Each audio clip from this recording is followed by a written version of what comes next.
Direct once again from the Funhouse studio here in Vegas as of now. And I'm just mixing down some tracks, and you're going to see this new song that me and Carl are working on. I was going to go live earlier while we were both working on it in the studio, but we got caught up in the moment and we recorded so I could play it for y'all. I'll wait for some more people to show up because I didn't really set this up. Um, I don't really warn people too much about my lives, but I did say that I was gonna go live between like 3 and 5:30, and or something like that yesterday. So it's between 3 and 5:30. It's 5:30 on the dot. So we got this new track, and I'm just gonna clean it up a little bit, and I just want to. There's another. Let me make sure that that's good.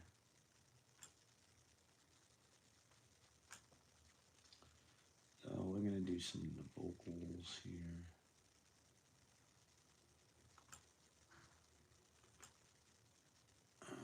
That should be what.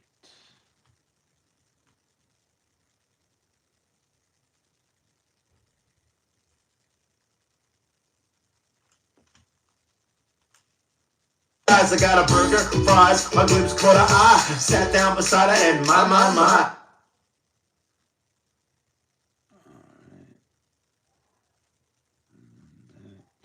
I want to bring this way up here. So there was a girl, and then there was some guys. They were making trouble, and I'm not surprised. Getting riled up was their best disguise. I got a burger, fries, my lips caught an eye. So we just straighten this out right here.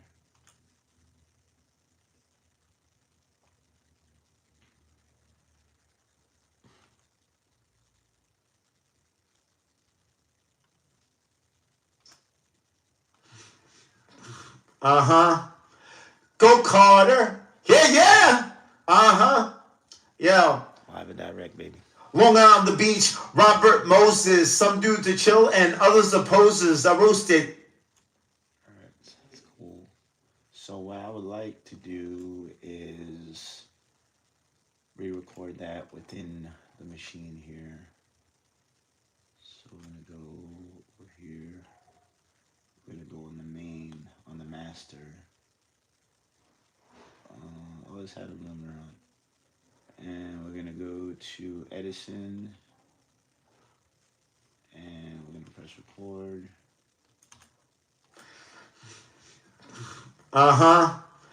Go Carter. Yeah. Yo. Long on the beach, Robert Moses. Some dudes to chill and others are posers. I roasted suckers like the sun on my shoulders. Think about all the things that you could have told ya. So there was a girl, and then there was some guys. They were making trouble, and I'm not surprised. Getting riled up was their best disguise. I got a burger, fries, my glimpse caught an eye. Sat down beside her, and my. Started up a conversation. You gave me motivation. Caught her off guard. You know what I'm saying? Am I making you weak? She said sarcastically. While I was on the far side, you can't bypass me. Didn't get the reference, but I got her attention. A little bit of charm to lower her defenses. Alright, so that's our verse. So now I'm just going to clean that up a little bit.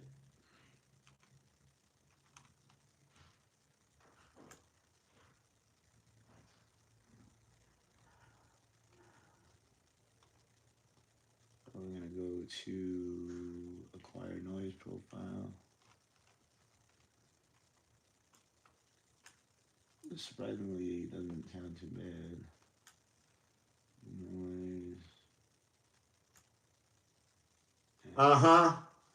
Go Carter. Yeah. Yo. Zayden Robinson, what's up? Can I add you to the live? You're on my live.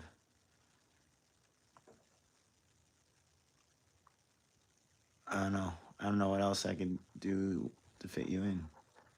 What does that mean?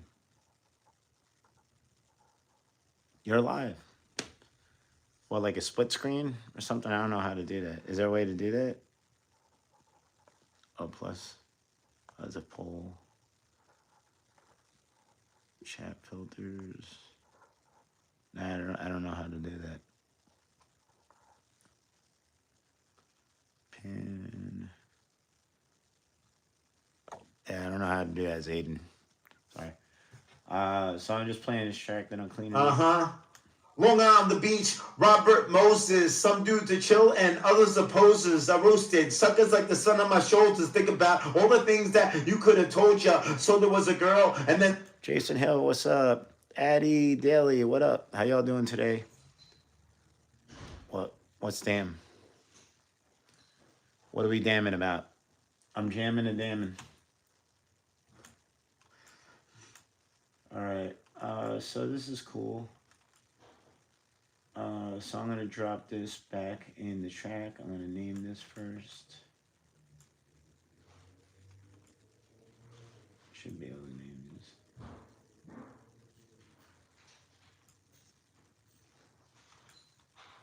There we go. And we're gonna call this Switch verse 1. Accept. And then we're gonna drop this back into the track.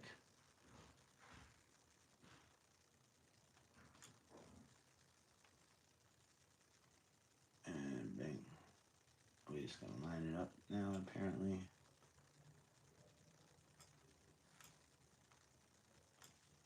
Let's see. So I'm touching up this song right now. Go Carter. Yeah. Yo.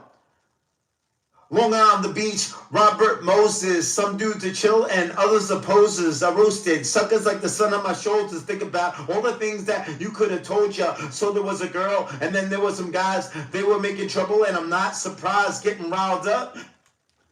Working on it. Damn you from a horror movie. Oh, did you see my horror films? I appreciate that if you saw them. I got a few horror movies that I did recently. One just got released like 4 days ago. It's called Musical Insanity or Musical Genius. So check that out. It's on my channel. Or RRR Works. That's letter R 3 times. Works. WORKS. It's been okay. I took the day off from working on the strip. I work on a strip as a performer in Vegas. It's been a little. It was probably like one of the worst weekends I've ever had in my life. Uh, so I figured I'd just take off today and work on some music. And I just finished writing this verse last night for this new song that me and Carter are working on. That's my friend and associate and musical partner. And we have a group called Offbeat Syndicate. You could check that out. It's probably in my bio and stuff, and my link tree and other things that you check out our music. And we're working on some new stuff. Flash Warning. That's a cool name. What up, Pabiata? What up? How you doing? I remember you. It's been okay. My day's been good. Love your Joker gear. Oh, thank you.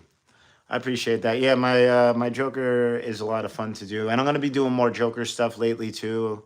And I love that you guys like my style because that's my own Joker. Like I did my own version of the makeup and hair and outfit.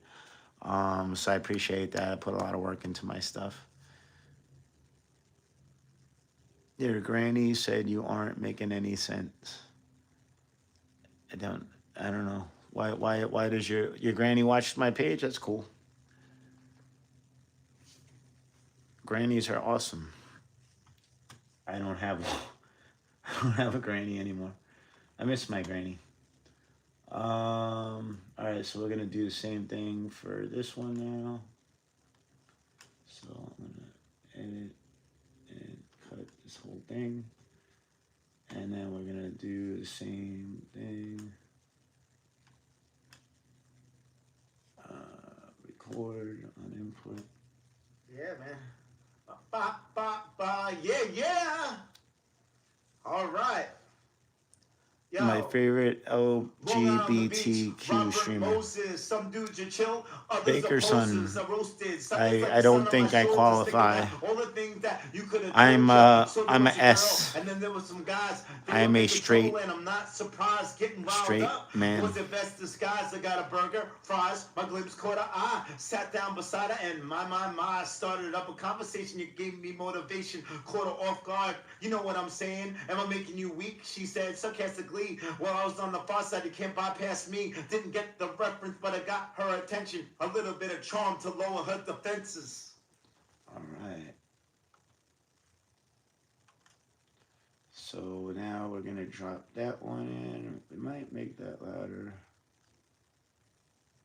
Let me see. Tools. Whoa. Yeah, man. Bye. Alright. Oh, we'll get rid of some stuff here. Get rid of some background noise. Noise profile. This is like slightly tedious stuff that I'm doing right now, but it's part of the game.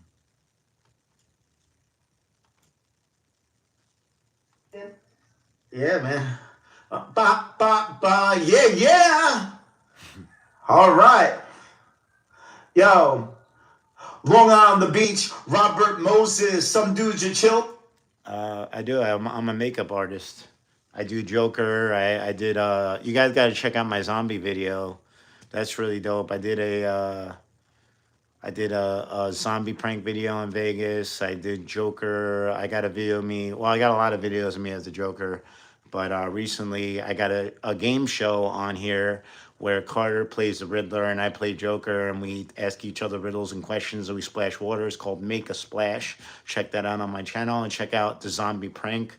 It's all in my playlists. I got a whole bunch of playlists. I got playlists of me rapping and doing movies and all kinds of fun stuff. So please stay on the channel and watch that stuff. My friend told me not to say his name backwards. I said, why not? That's why I said, I used to, my Facebook profile used to be Switch Why Not. Now it's Why Not Logic, YNOT Logic, if you go on Facebook or slash whatever, facebook.com/Why Not Logic. That's me. So I like that.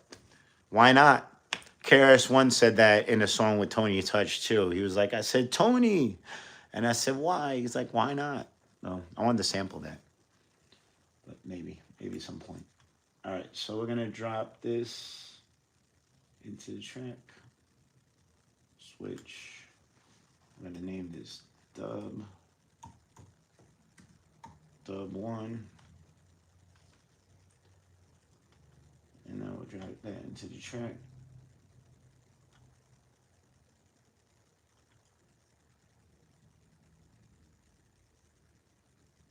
And this looks like it might have lined up.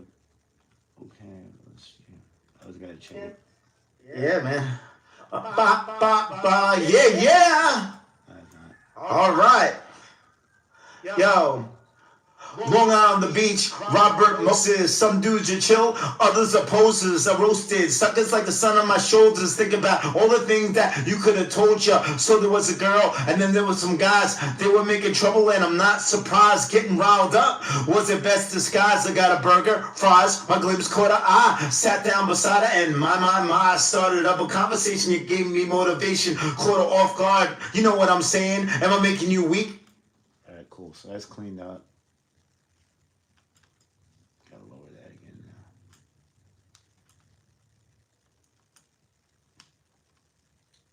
And let me make sure that I'm not overlapping anything right now.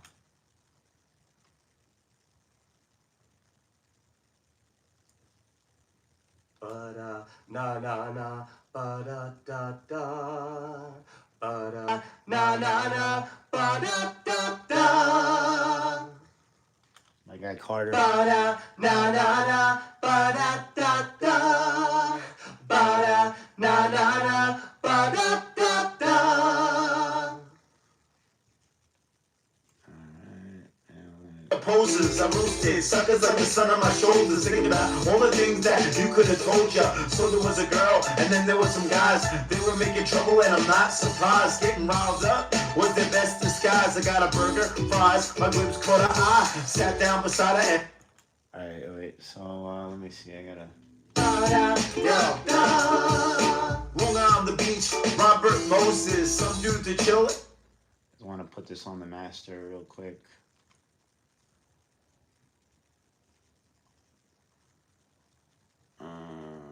So we're gonna do, so how many tracks is this as far as the music goes? I like to put the vocals later.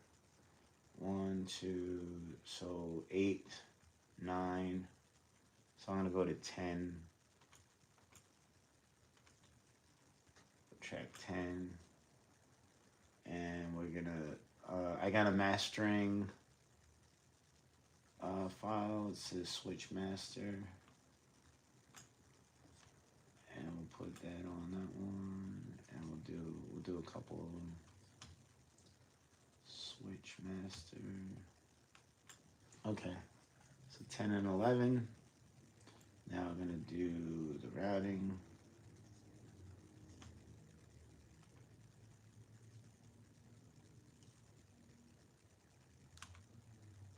Alright, and then put that there. And channel routing.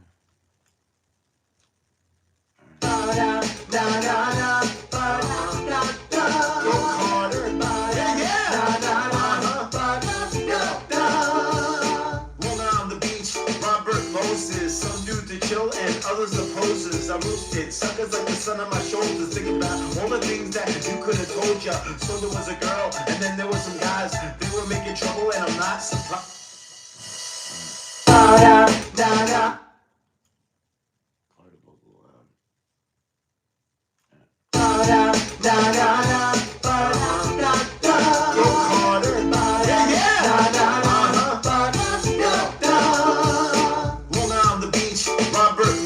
Some dude to chill and others opposes. I roasted suckers like the sun on my shoulders. Thinking about all the things that you could have told ya. So there was a girl, and then there was some guys. They were making trouble, and I'm not surprised. Getting riled up was their best disguise. I got a burger, fries, my lips caught her eye. Sat down beside her, and my. Started up a conversation, you gave me motivation. Caught her off guard, you know what I'm saying? Am I making you weak? She said sarcastically. While I was on the far side, you can't bypass me. Didn't get the reference, but I got her attention. A little bit of charm to lower her defenses. You got this. When the sun's up, I light up the ocean in blue. I come out, I light out, and I'm pumping my tune. You show up, you grow up, I'm moving with you. You light up in the sunset, and you're so cool.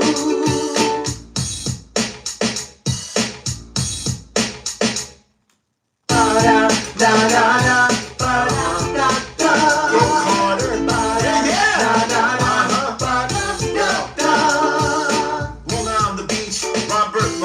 Some dude to chill and others opposes. I roasted suckers like the sun on my shoulders. Thinking about all the things that you could have told ya. So there was a girl, and then there was some guys. They were making trouble, and I'm not surprised. Getting riled up was their best disguise. I got a burger, fries, my lips caught her eye. Sat down beside her, and my.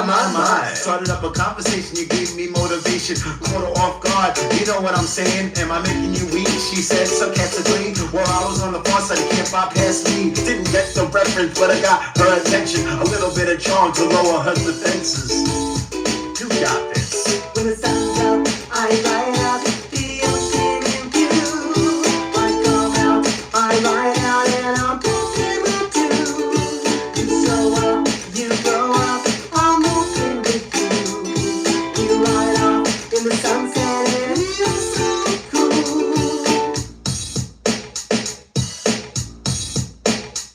This is a joint. This is gonna be a joint, guys. I'm excited. Me and Carter are coming up with so many different vibes, and we got a lot of this hip hop crossover, but like in a good way, like not in like the EPMD bed. Now, I feel like music is life, and like whatever whatever you're feeling, and if you want to put your heart into something and get it out, then that's the right thing to do. And I just wanted to write some more upbeat stuff, and Carter's helping out a lot with that too. Carter's a very upbeat dude, and I had this break beat, and Carter was listening to it. He was like, "Oh, this is really good." He's like, "Oh, I got a riff that might go with this," so he started playing this riff. So he started playing that. I had him do the little ba da stuff. Hey, what's up? It's called 9980. What up? How you doing? Um, I had him add that because I thought that sounded kind of cool. I thought it was like a good preview um, to the chorus line without giving it away. You know, like so he just comes in singing, especially if we do this live or when we do this live. And I figure when we do it live, I can have Carter just play the ukulele and sing, and then I'll just drop the beat in the background on like whatever my DJ gear or speaker or whatever, and then I'll spit the verses, and that way I'll give it more of like a performance to it. So I think that's gonna be cool, and yeah, it's gonna be good stuff. So we got that.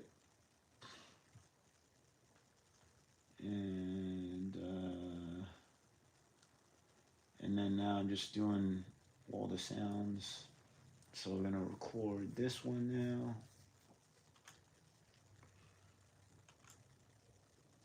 Edison. So I'm just cleaning out the background noise out of everything so that it sounds nice when you mix it down. Not a lot of air in the background. Play around with it. Maybe I'll throw some effects in there. What up? What up? And Ba da na na na ba da da da ba da na na na ba da da da. got that. All right. So we're gonna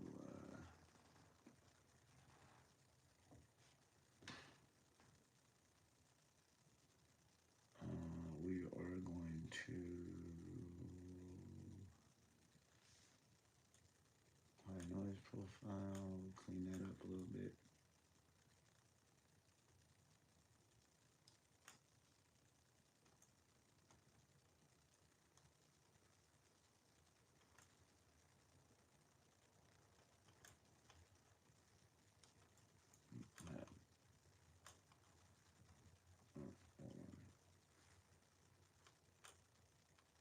Try it again.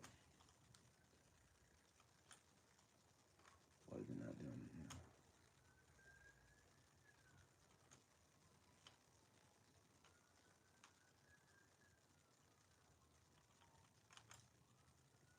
Uh-oh. I'm having a problem now. What's happening? Why is it doing this? I noise profile. Clean up the noise.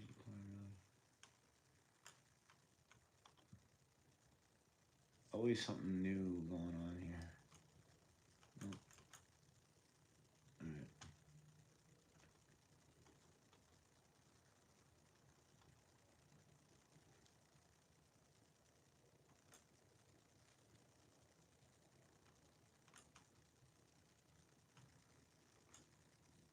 I don't know what the hell just happened. All right. I don't know what's going on right now.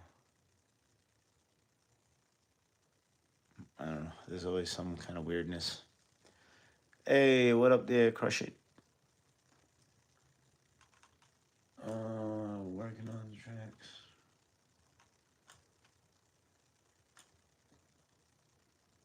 Let's see if I hear any noise. Project. Do the headphone mix.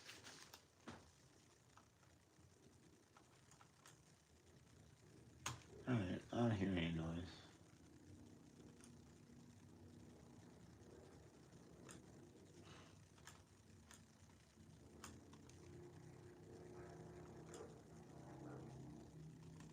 All right. So we're gonna Carter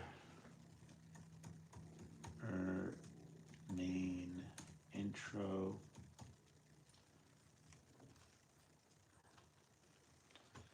And we'll drop that in the track.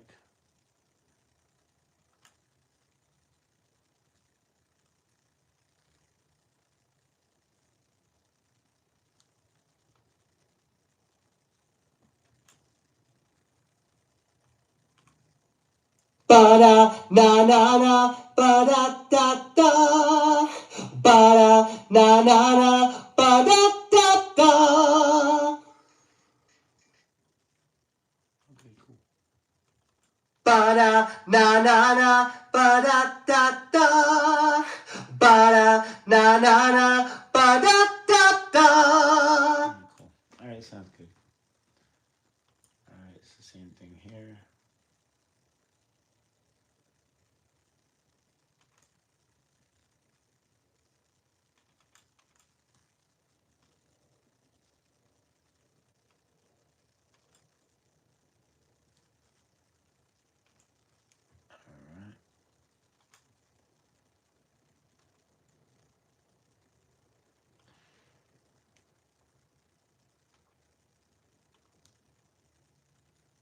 I feel like something changed.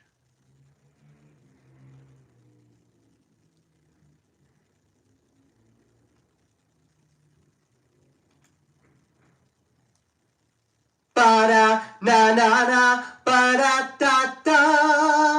Ba da na na na ba da da da. Okay.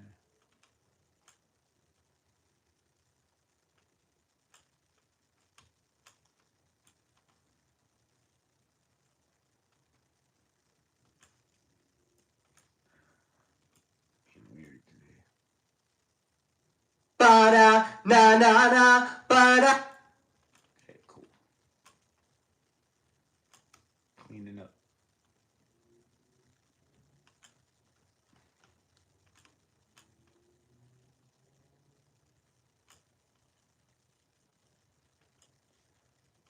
All right, there's Carter.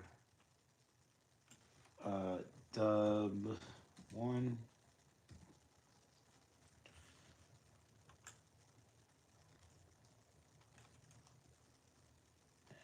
put that in there too.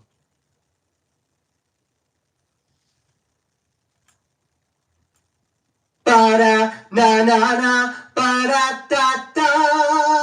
Ba da na na na ba da da da.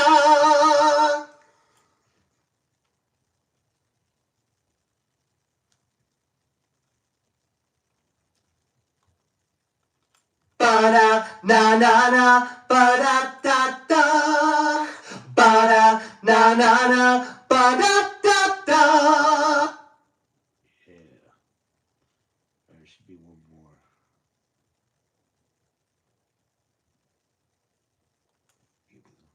Ba da na na na. Yeah, we got the love. Ba da na. All right, so we're gonna do that one. And back on that.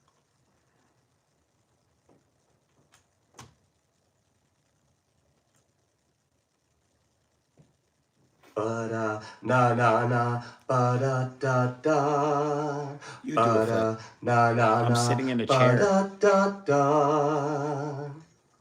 I'm flipping some dope beats. Wait, this is good stuff though, guys. Let me check this out.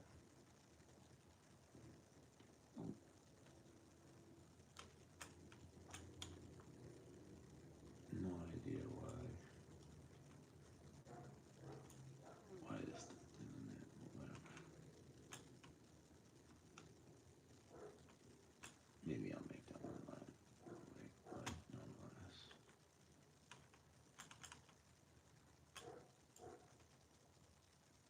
Like no background noise. I don't know. I don't know what I did, but it's kind of cool. I feel like I skipped a step. I don't know what I did, but it's making my job easier, so I like it.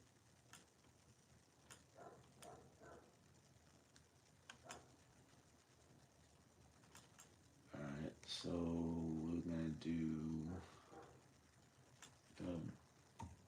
deep. All right, that's named, and we drop it in the track. Bang bang.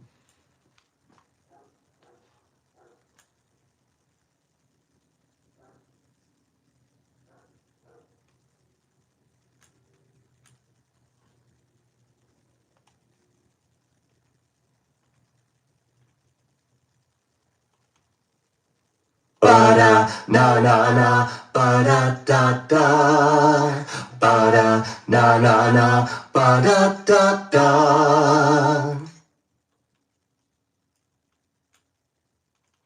Ba-da, na na na, ba-da da da. Ba-da, na na na, ba-da da da. Okay, cool. Pretty good, pretty good. What's up? What's up? I'm looking at my computer, my laptop. Yeah, want to see? Look, I'm working on some tunes. How you guys doing today? Is that better? So, can you hear this? Ba-da, Yeah, you can hear it. So this is what I'm working on. ba-da, na na na, ba-da da da. Ba-da, na na na, ba-da da da. Yeah. So that's Carter's vocals. So what we're gonna do? Yeah, that better. Both on there. Yes, it's a new joint, brand new stuff. So I'm just gonna put a quick mastering on this. So just give me a moment. So I made my own master channel, and this came from working with a lot of people. This came from like at least 9 years of mixing down stuff for people, and having people come to the studio, rappers, singers. And I got a pretty good master that works for everybody. Like I just have to put. Sometimes I put a little bit of this and that on it, but for the most part, it kind of works for everybody. It's like I got like a universal vocal master, and I mastered vocals for people in England and Greece and stuff, and they told me that it was the like I was the best person that did it for them, so it was kind of cool.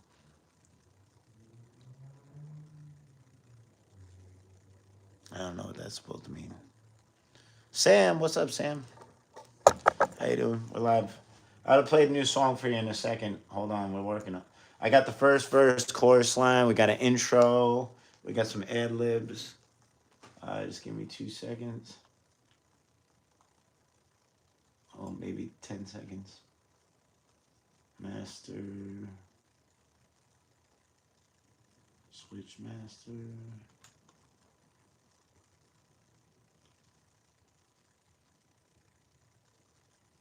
Switch master.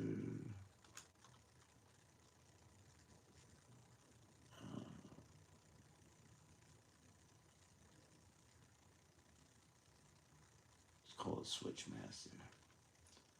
And one of the other reasons why it worked so good is because I tend to do uh, very different variations of vocals for different songs. I have so many different types of songs.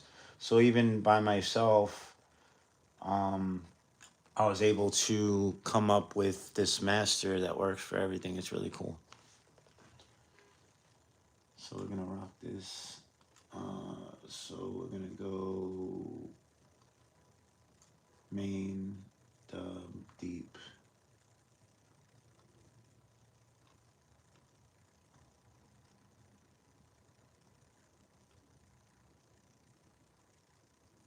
Main, dub, deep. So that's 1, 2, 3.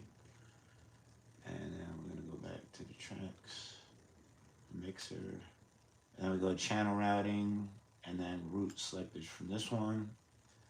And then we just have to put the delay on 100 BPM because that's what the beat is at. That's the only thing I really have to, well, not the only thing, but for now. Sometimes I throw a soft clipper on it.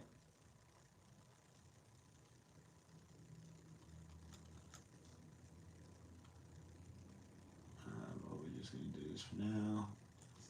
I just want to get a basic thing going. And this is all mastering stuff.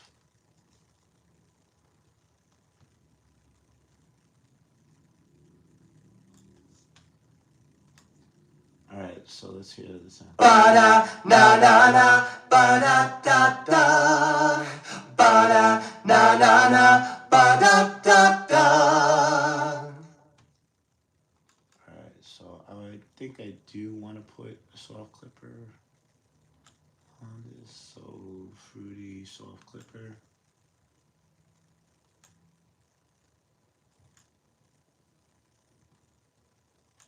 Ba-da, na na na, ba-da da da. Ba-da, na na na, ba-da da da. Soft clip on this one too.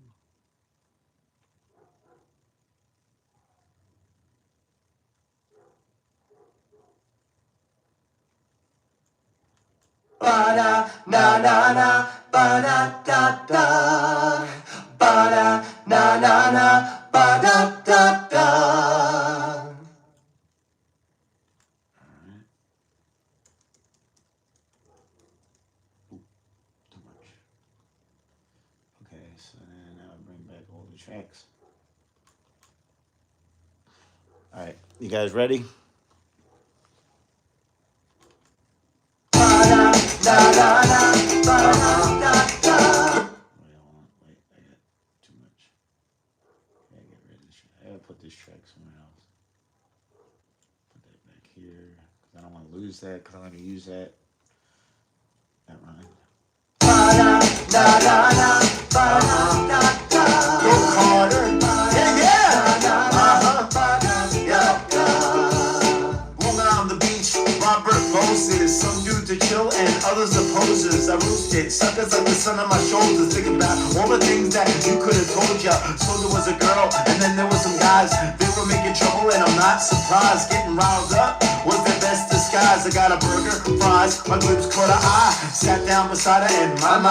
Started up a conversation, you gave me motivation. Caught her off guard, you know what I'm saying? Am I making you weak? She said sarcastically. While I was on the far side, you can't bypass me. Didn't get the reference, but I got her attention. A little bit of charm to lower her defenses. You got this. When the sun's up, I light up the ocean in blue. I come out, I ride out, and I'll pop in my too. You show up, you grow up, I'm moving with you. You light up in the sunset, and you're so cool. So that's what I got so far. I'm just going to save that because I like that. So good right now. Yeah, I've been getting nice feedback.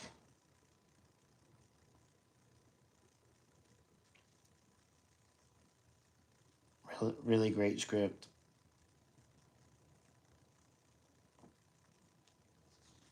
So yeah. Yeah, just getting back. I was telling the writer and director of the last film that I was in that I'm getting some nice feedback off of that. You're jamming out. Thanks, Sam. I appreciate it. Thank you for the nice compliments on the new movie too. But yeah, this is dope. It's clean. I'm just cleaning it up a little bit more. I gotta do a little bit more. But Ba-da, na na na, ba-da da da. Go Carter. Yeah, yeah. Long on. Ba-da, na na na, ba-da da da. Go Carter. Yeah, yeah. Long on the beach, Robert Moses. Some dude to chill and others opposes. I roosted suckers like the sun on my shoulders. Thinking about all the things that you could have told ya. So there was a girl and then there was some guys. They were making trouble and I'm not surprised. Getting riled up was their best disguise. I got a burger, fries, my lips caught her eye. Sat down beside her and my. Started up a conversation, you gave me motivation. Caught her off guard, you know what I'm saying? Am I making you weak? She said sarcastically. While I was on the far side, you can't bypass me. Didn't get the reference, but I got her attention. A little bit of charm to lower her defenses. You got this. When the sun's up, I light up the I'm saying, am I making you weak? She said sarcastically. While I was on the far side, you can't bypass me. Didn't get reference, but I got her attention. A little bit of charm to lower her defenses. The reference, but I got her attention. A little bit of charm to lower her defenses. You down the boss, I can't bypass me. Didn't get the reference, but I got her attention. A little bit of charm to lower her defenses. You got this. When the sun's up, I light up the ocean view. I come out, I light out, and I'll pop in my too. You show up, you grow up, I'm moving with you. You ride off in the sunset, and you're so cool. And this is what it all started with. This beat, I made this beat, this break right here. I don't know, maybe like 5, 12, 13 years ago. I don't even know. And you know, it was just kind of a nice little boom bap, like early 90s, kind of maybe late 80s type of sounding beat. And then Carter and Dougie. Then Carter played that. Put it together.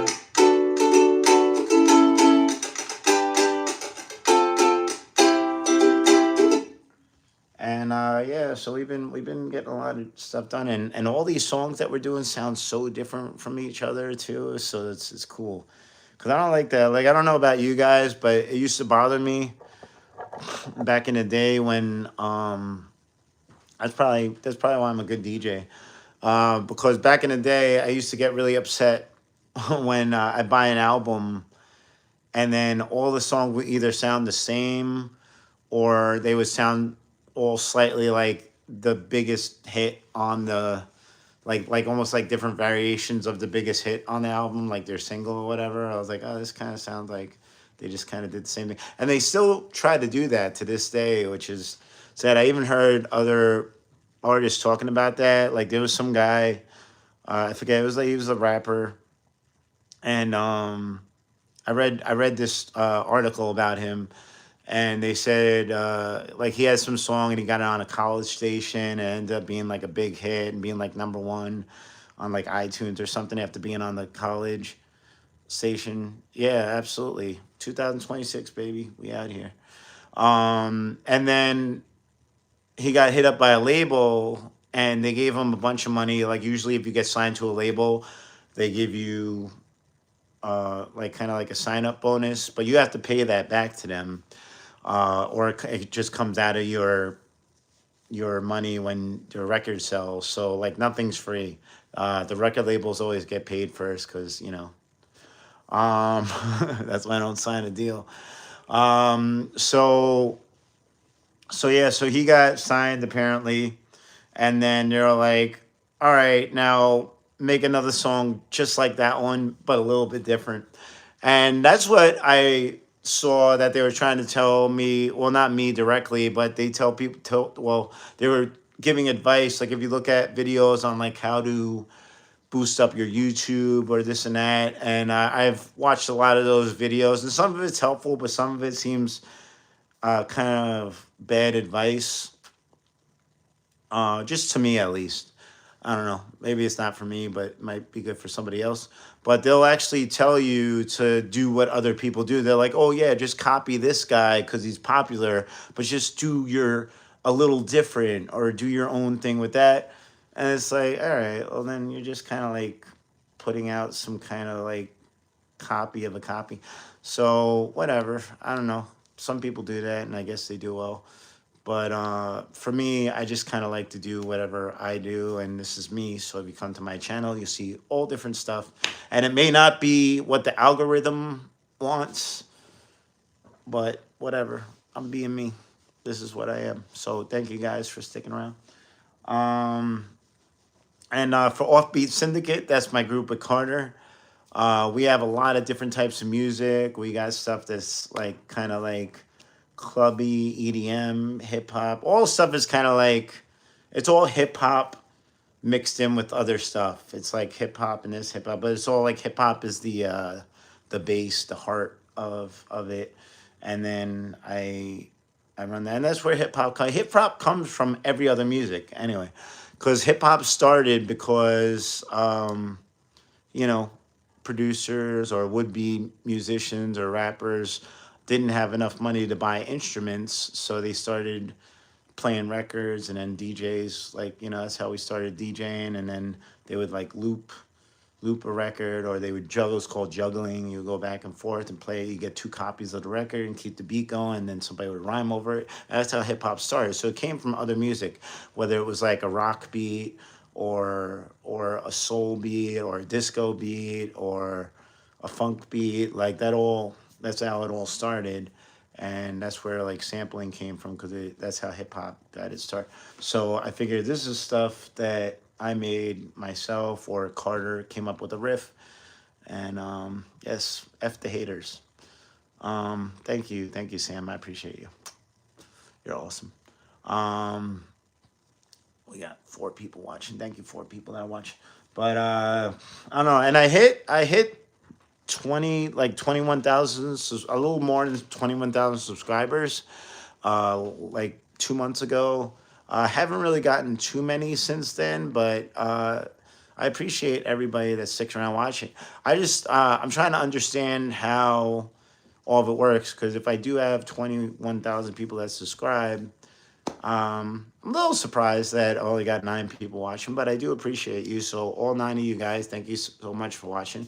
And I got some new music, so I'm gonna play this one more time, because this is just me and Carter, new song, and I got one verse. Rolling on the beach, Robert Moses. Some dudes to chill and others opposes. I roosted, suckers like the sun on my shoulders. Think about all the things that you could have told ya. So there was a girl, and then there was some guys. They were making trouble, and I'm not surprised. Getting riled up was the best disguise. I got a burger, fries, my lips caught her eye. Sat down beside her and my. Started up a conversation, you gave me motivation. Caught her off guard, you know what I'm saying? Am I making you weak? She said sarcastically. While I was on the bus, I can't bypass me. Didn't catch the reference, but I got her attention. A little bit of charm to lower her defenses. You got this. When the sun's up, I light up the ocean view. I come out, I light out, and I'm popping my tune. You show up, you grow up, I'm moving with you. You light up in the sunset, and you're so cool. So yeah, so that's the track so far. Hey, what up, Domo Pack? Oh, well, thank you for subscribing. I appreciate that. Yeah, I got a lot of cool stuff. I got acting stuff and DJ stuff and rapping, drawing, everything. I do all kinds of stuff. So appreciate it. Check out my videos. Thank you. And yeah, I got all kinds of fun stuff on here. And this is our new joint. And for the chorus line, I wrote the song. Carter singing the hook and doing the intro, and I had to do some ad libs and stuff. And he does a really good job with that, and he killed it on the chorus line. And I that last line, that "you're so cool" line, if you like movies like I do, one of my favorite movies is True Romance. This is kind of like a beachy summer song, I think. That's what I'm going for. So I'm kind of writing a little story about meeting a girl at the beach and having trouble with some dudes. Thank you, Domo Pack. And so the "you're so cool" line, that was a line from around the end of True Romance. Sorry, spoiler alert, but so the movie's like 32 years old or something. So watch that movie, but it's not really a big spoiler. But she just says that her husband at the time is so cool. You're so cool. So it was kind of nice to incorporate that into my song. So I made that the last line of the chorus line, and I figured I would make it so it's the girl talking about the guy. So this time I kind of reversed it, and this is me saying "you're so cool." It's a cool. So I figured that it's kind of like a send up for women, or for cool ladies that you dig. So I think that's positive. So yeah, and you can hear it without. You want to hear it without the music? When the sun's up, I light up the ocean in view. I come out, I light out, and I'm bumping my tunes. You show up, you glow up, I'm open with you. We ride off in the sunset, and you're so cool. I feel like that's really poetic. Let me see. So I gotta do one more. So I'm gonna put those onto. I'm gonna master those two now.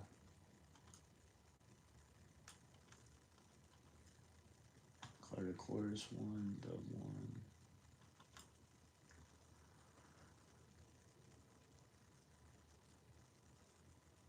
Quarter one chorus, quarter dub chorus. Alright, that's it. So those two.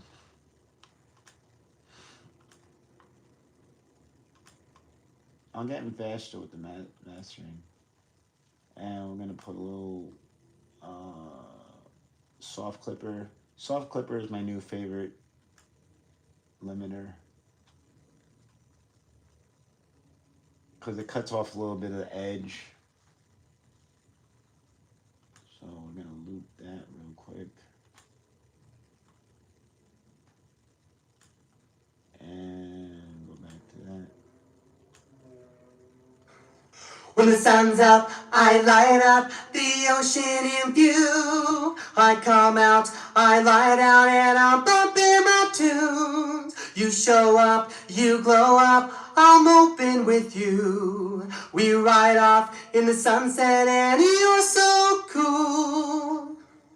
When the sun's up, I light up the ocean in view. I come out, I light out, and I'm bumping my tunes. You show up, you glow up, I'm open with you. We ride off in the sunset, and you're so cool.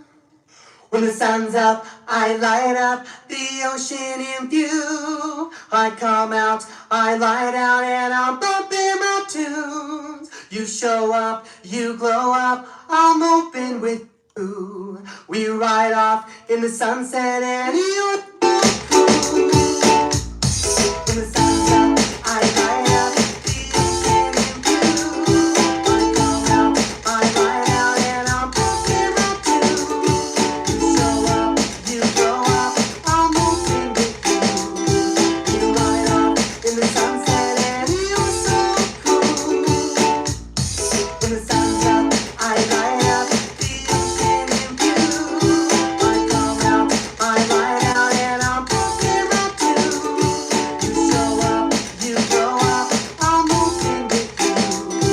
You ride off in the sunset, and you're so cool.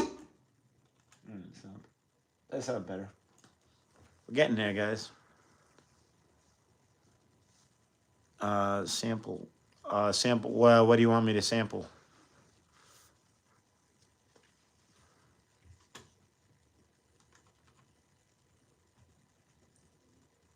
So far, I think it's sounding pretty good. Wells.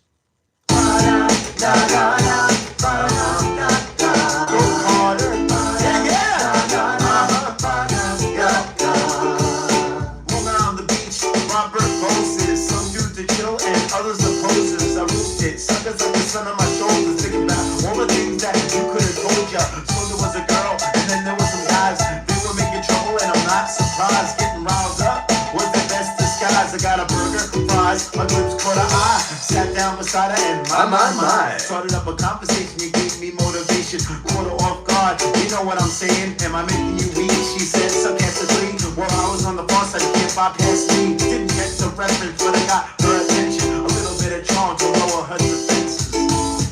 You got it, her defenses. Got her attention. A little bit of charm to lower her defenses. You got this. When the sun's up, I light up the ocean in view. I come out, I light out, and I'm bumping my tunes. You got this. When the sun's up, I light up the ocean in view. I come out, I light out, and I'm bumping my tunes.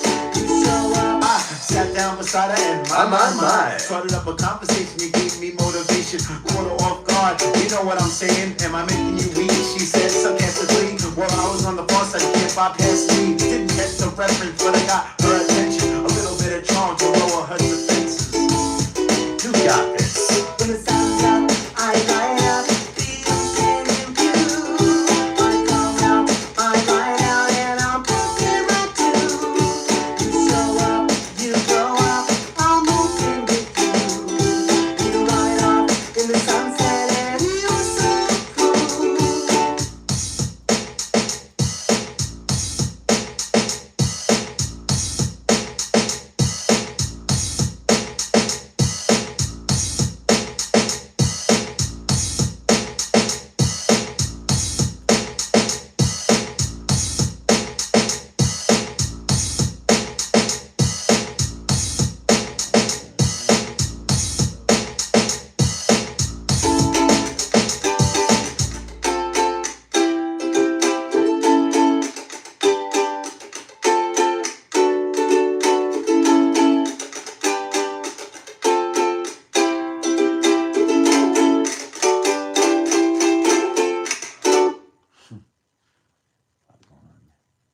Alright, so go back to that.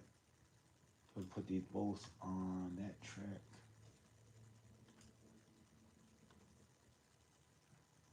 To this channel.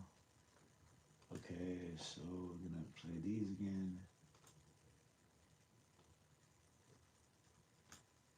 My lips caught her eye. Sat down beside her and my. Started up a conversation, you gave me motivation. Caught her off beside her and my. Started beside her and my. Started beside her and my. Started beside her and my. Started beside her and my. Started beside her and my. Started beside her and my. Started beside her and my. Started beside her and my. Started beside her and my. Started beside her and my. Started beside her and my. Started beside her and my. Started beside her and my. Started beside her and my. Started up a conversation. When the sun's up, when the sun's up, when the sun's up, when the sun's up, when the sun's up, You got this. when the sun's up, You got this. when the sun's up, You got this. when the sun's up, You got this. when the sun's up, You got this. when the sun's up, You got this. when the sun's up, You got this. when the sun's up. Alright, cool. Lips caught her eye. Sat down beside her and my. Started up a conversation, you gave me motivation. Caught her off guard, you know what I'm saying? Am I making you weak? She said sarcastically. Sunset song. Well, I was on the far side, you can't bypass me. Didn't catch the reference, but I got her attention. A little bit of charm to lower her defenses. You got this. When the sun's up, I light up the ocean view. I come out, I light out, and I'm poking right too. You show up, you grow up, I'm moving with you. It's so weird how people want to talk about weird stuff. Yeah, it's a Sun song again, Sunset. So I wrote a verse for it now. Played it a few times. I got the first verse done, and I'm just doing some mastering. So these days, like I'm trying to get stuff done. So like I'll master it while I'm working on it, and then I just sync everything up, so it makes it go quicker, because then I could do the second verse and I just drop it into the master. Man 55. I don't know what that means. I don't know what Man 55 is. What's up, Miami dude? Are you from Miami, dude? I can't see it. You got like a little tiny picture there.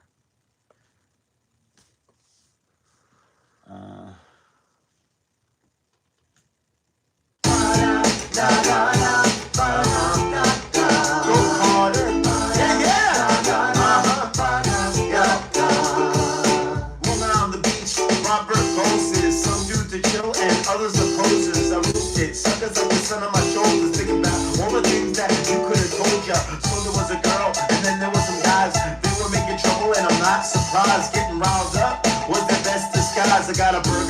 eyes, my lips caught her eye. Sat down beside her and my. Started up a conversation, you gave me motivation. Caught her off guard, you know what I'm saying? Am I making you weak? She said sarcastically. While I was on the far side, you can't bypass me. Didn't catch the reference, but I got her attention. A little bit of charm to lower her defenses. You got this. When the sun's out, I light up the ocean in blue. I come out, I ride out, and I'm pumping up too. You show up, you grow up, I'm moving with you. You ride off in the sunset, and you're so cool. Get there. It's getting there.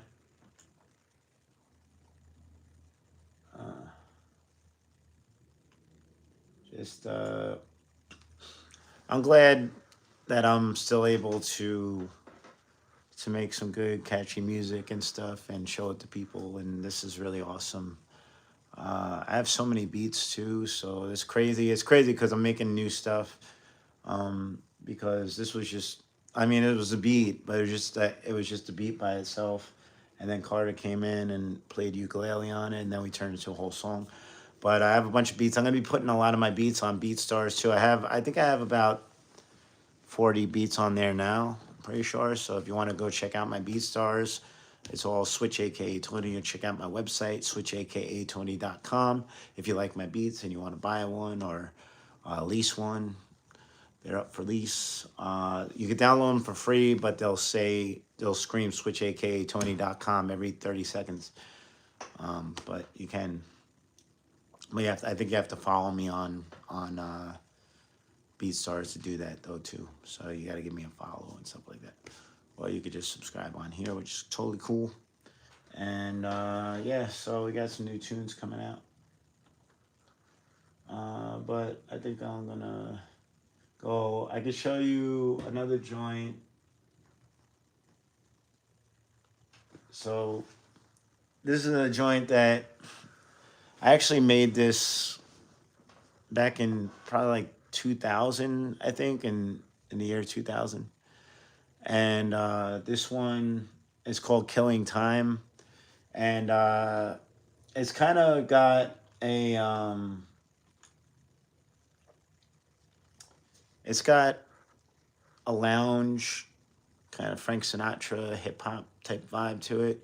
And I had made this like over 20 years ago, like 26 years ago.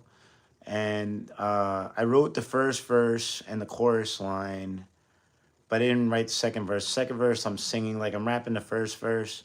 Hey, Sabrina, what's up? And I'm rapping the first verse. I got to fix it up a little bit more. But the chorus line, I don't think I was pulling off the melody that well because I was a little out of tune because I can't sing that well. I pulled off the second verse singing a little bit, got that Frank Sinatra vibe.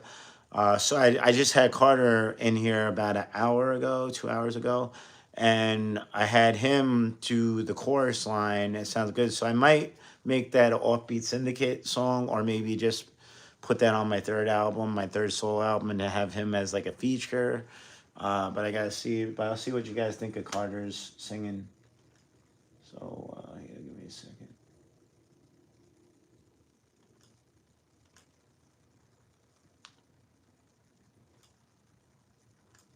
Where I'm from. Killing time till I die, I try. I'm just killing time till I die, I try.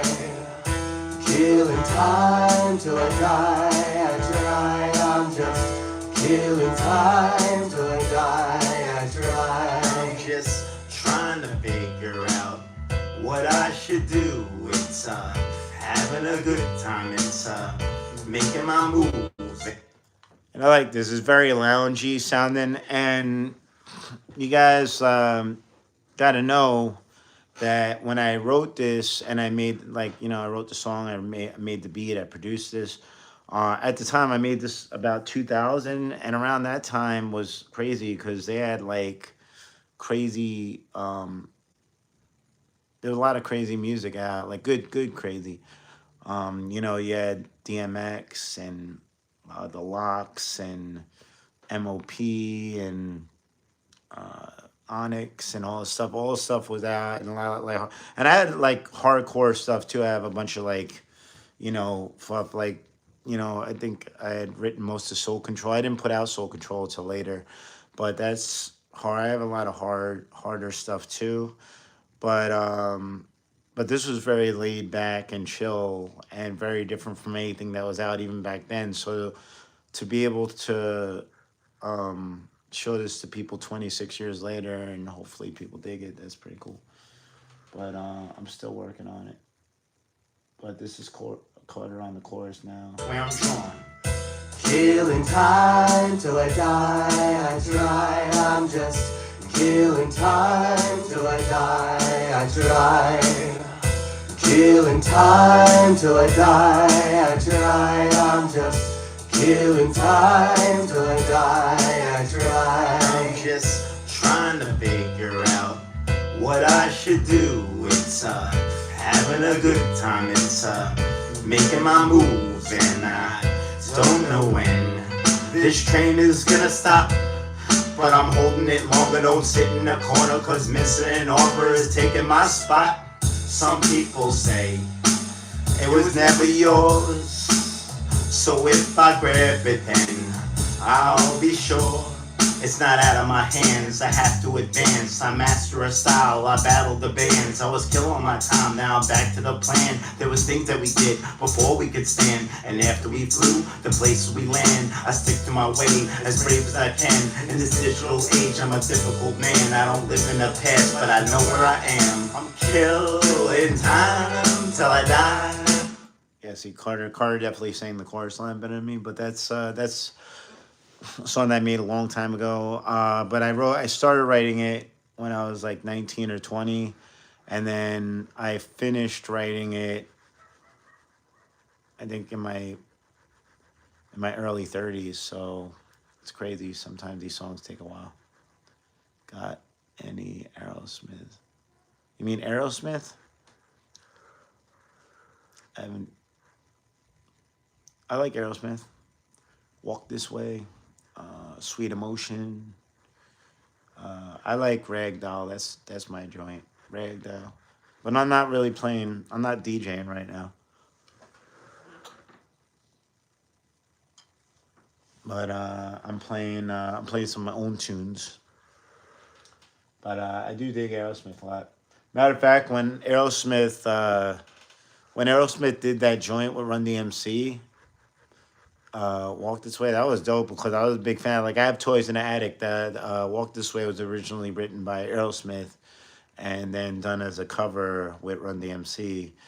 And Run DMC used to use that break beat, as I was saying earlier, to scratch with and to loop and stuff. But I forgot who one of the, I don't know if it was Rick Rubin, but somebody had been like, yo, you guys should do a cover of Aerosmith's song, and that's what they did. So, but when they made that video, if you watch that video, you can probably look it up on YouTube. But if you look up Walk This Way with Run DMC and Aerosmith, the full video, they show Steven Tyler like busting a hole through the wall, or Run DMC busting a hole through the wall. And that shit was real. Like I was like, wow, they pissed off. I felt like, to me, that was because I was a little kid. I was like, wow, they're like this going down. They're gonna get into it. But it was all for a video. But I think I was like 6 or 7 when that came, or something like that.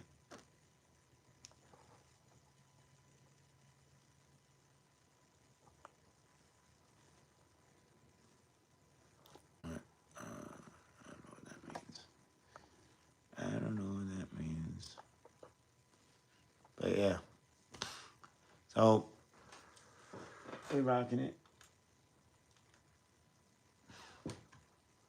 And this is another beat.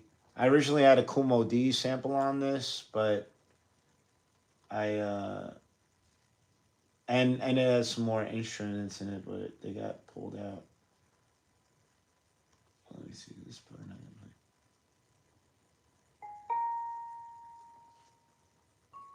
See, that's not. See, all these sounds are different. I don't know how to.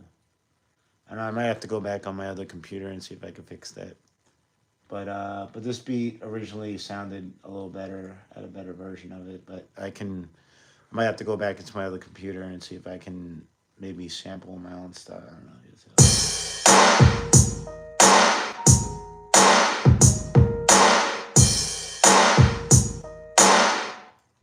Yeah, I gotta see how that works. So yeah, I might have to go back in and play around with that. But it's got a pretty good beat.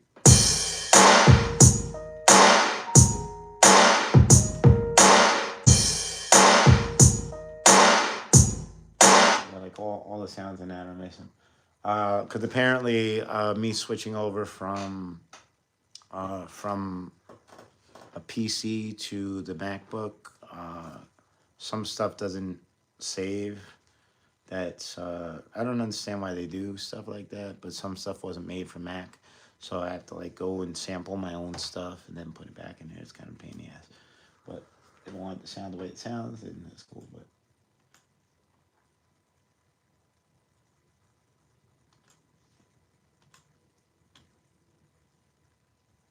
um,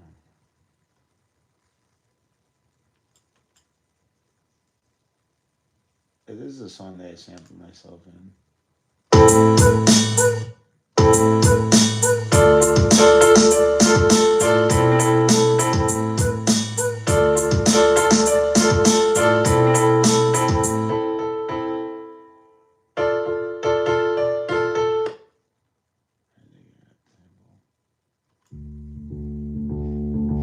If you see the light, then you know that I'll lit it. That's me. That's me when I was little. If you see the light, then you know that I'll lit it. That's me when I was like 14 or 15, rapping. 30.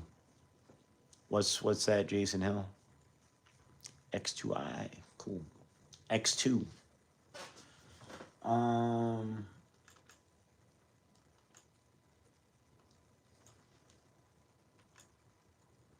and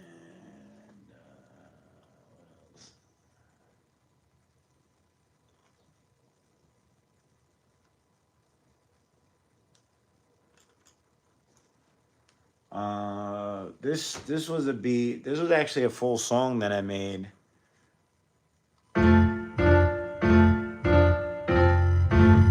This was actually a song that I made about my first girlfriend after she broke up with me in a very I guess no breakup is really that nice, but it wasn't very nice. But this would be I don't really remember the lyrics to it. Probably have it written down somewhere. But I like this beat though. I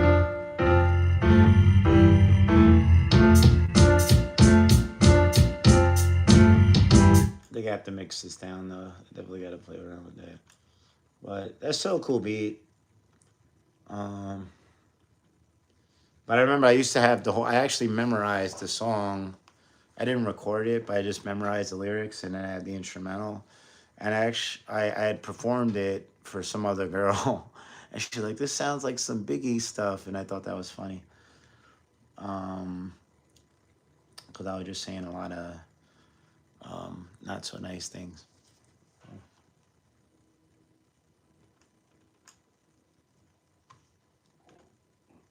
What about this one? This might be something that's on.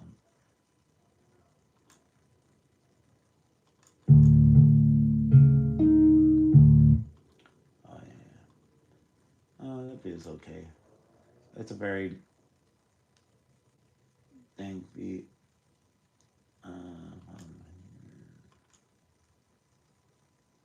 Year cause. So I've been using all my mysterious beats for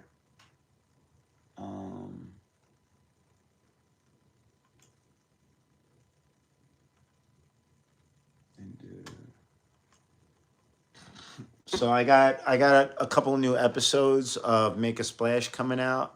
So I'm gonna plug that real quick. So if you guys go on my channel and you go to my playlists, check out Make a Splash. It's a playlist. And there's 3 episodes on there. I think I have a short playlist of it too. I got a bunch of shorts, but if you want to watch the full episodes, I have 3 episodes of that. And I made 3 more episodes, but I have to edit them. But the first 3 episodes have Joker and Riddler, and the The next three that I have, I might stagger them, so I might do some more episodes with different characters. But I have I have a Ninja Turtle costume. It's a really good one too, but it's getting a little worse for wear, so I'm probably gonna get rid of it soon. But I figured I'll do some episodes with it first. So I'm gonna do at least 4 episodes. So I got one more to do, and I might do a fight episode, whatever, like whatever, a battle. But it's Raphael from the Ninja Turtles, and we're asking all kinds of like Ninja Turtle, Batman questions, and it's the Riddler and Ninja Turtle. So I just have to edit those. But I'm gonna try to get one up by next week, and then if I can do, I might do Batman and Deadpool next. So I think my next three characters probably gonna be like Batman, Deadpool, Ninja Turtle, and Superman. So I have all those characters on my next game show of Make a Splash. That's gonna be fun. So definitely keep an eye out for that. But this is so. Not only am I editing and producing and writing the Make a Splash show, but I also did the music for it. So I did background music for the intro and for when we're throwing the balls at the target to splash the water, like dump buckets of water on each other's head. But I also did the music, so I got different music I got theme music basically for reading the questions. So the Riddler has his music, Joker has his music, and this is the Ninja Turtle music. So I'm gonna play this for you real quick.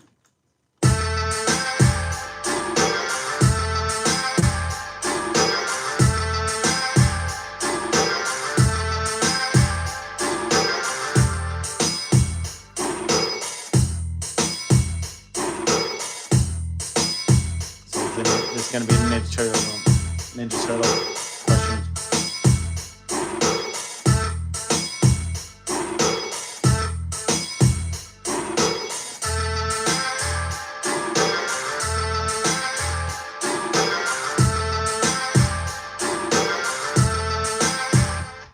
I actually don't remember what I did with the last question.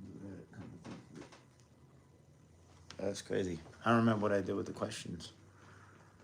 Well, not the last ones at least. I thought I put them over here.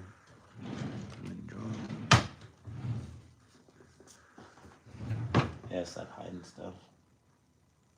Well, I don't know. You'll see it when it comes out. I was going to give you guys a sampler. But, all right. Oh, I guess I'm going to go. I'm not really getting too much feedback today. But I appreciate you guys who watched and subscribed. Like I said, I have a whole bunch of cool stuff on the channel. So if you guys like to check out my channel, I got all kinds of fun videos. I think I have almost 2,000 videos on here now. So I've been putting in a lot of work. Oh, you just got here, man. Tropic Clutch. All right, have you seen my live feed before, man? Or girl, I don't know. Are you dude or a chick? I don't know. Tropic Lush. Tropic Lush. Oh, Tropic Lush 89. 89. Is that the year you were born?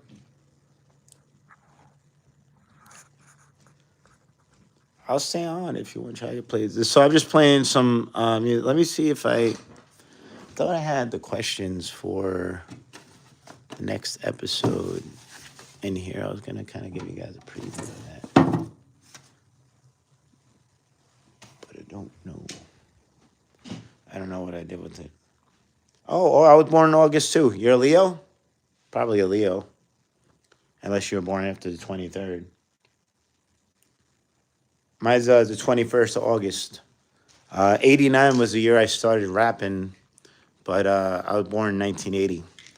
So we're 80s babies. That's cool. Oh, that's awesome. Leos for life, baby. Yeah, I definitely have the Leo characteristics. Is that the question?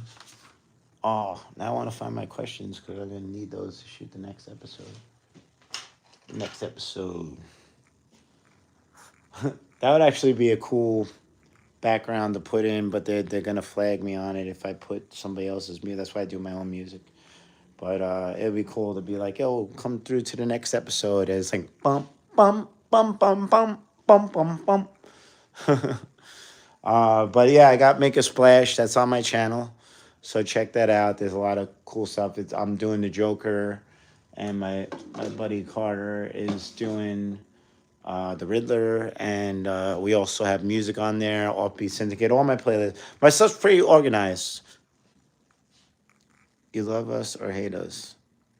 Oh, you saw me DJ? Okay, cool. Well, thank you. I love all my people that watch me and say nice things. I'm not a fan of people that come through and say weird stuff. I don't know. For some reason, I get random people that pop into my live feed and just talk about going to the bathroom. I don't know why that's like a thing. And it's very like specifically the same thing. I don't know. I don't know if they go to some website and copy and paste nasty thing, because it's like literally like almost word for word the same potty humor stuff. I don't get it. But man, I really can't find my questions. That is nuts. Is this it? That's an envelope. Oh, I don't know. I probably still have them. Oh, maybe they're on my phone. Hold on. I wanted to give you guys a preview. Since I got people paying attention now. Hey, you guys want to hear a riddle and a question? See if you can answer it. I'll give you guys a preview.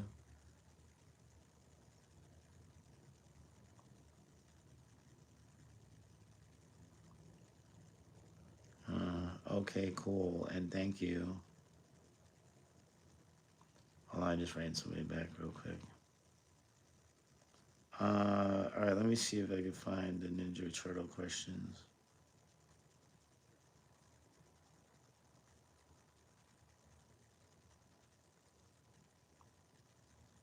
All right, so this is gonna be from the episode that I didn't get to yet. So I'm gonna give you guys a preview.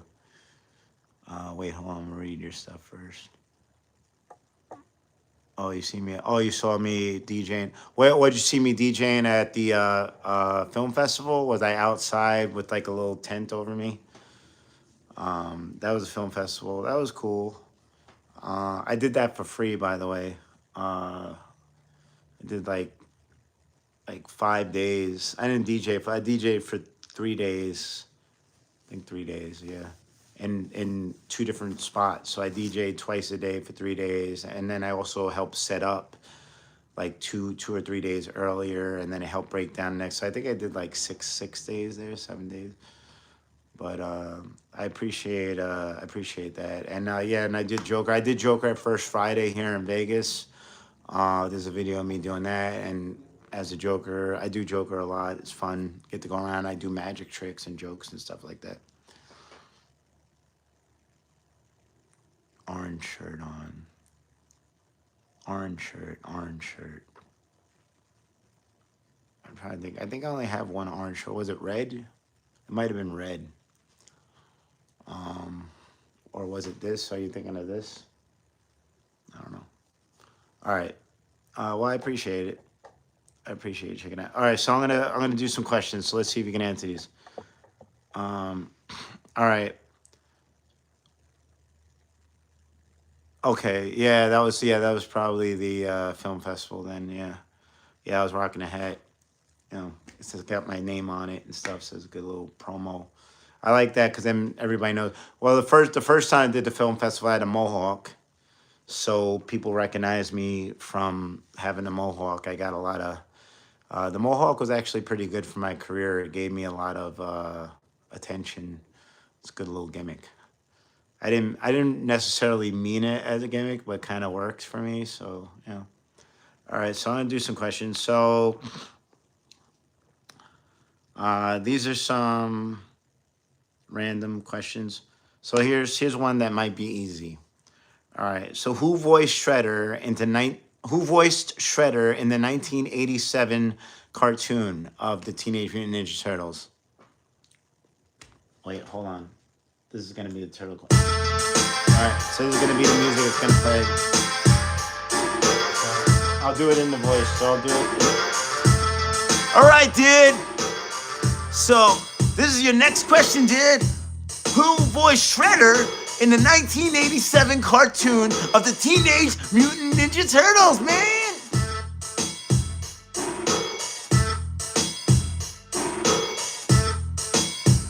So that's gonna be kind of how I do it. But we got. Do you ever do as a Joker? Yeah, yeah. DJ as a Joker?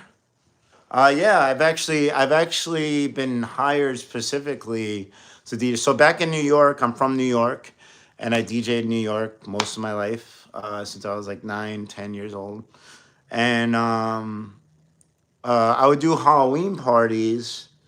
And when I went to do a Halloween party, I would send them pictures of me as different characters. Like sometimes I send them me as like a zombie, or as the Joker, or as like the Punisher, or whatever. And they always picked the Joker. So I got at least like I got a bunch of pictures and videos of me DJing as a Joker. So that's fun. That's a good question, right? Oh, Atlantic City. Like I had a lot of fun in Atlantic City. I play cards, the Joker. That's why I moved to Vegas originally too, because so I came out to. I'll make this short, but long story short, I came to Vegas. I think 2018. I think.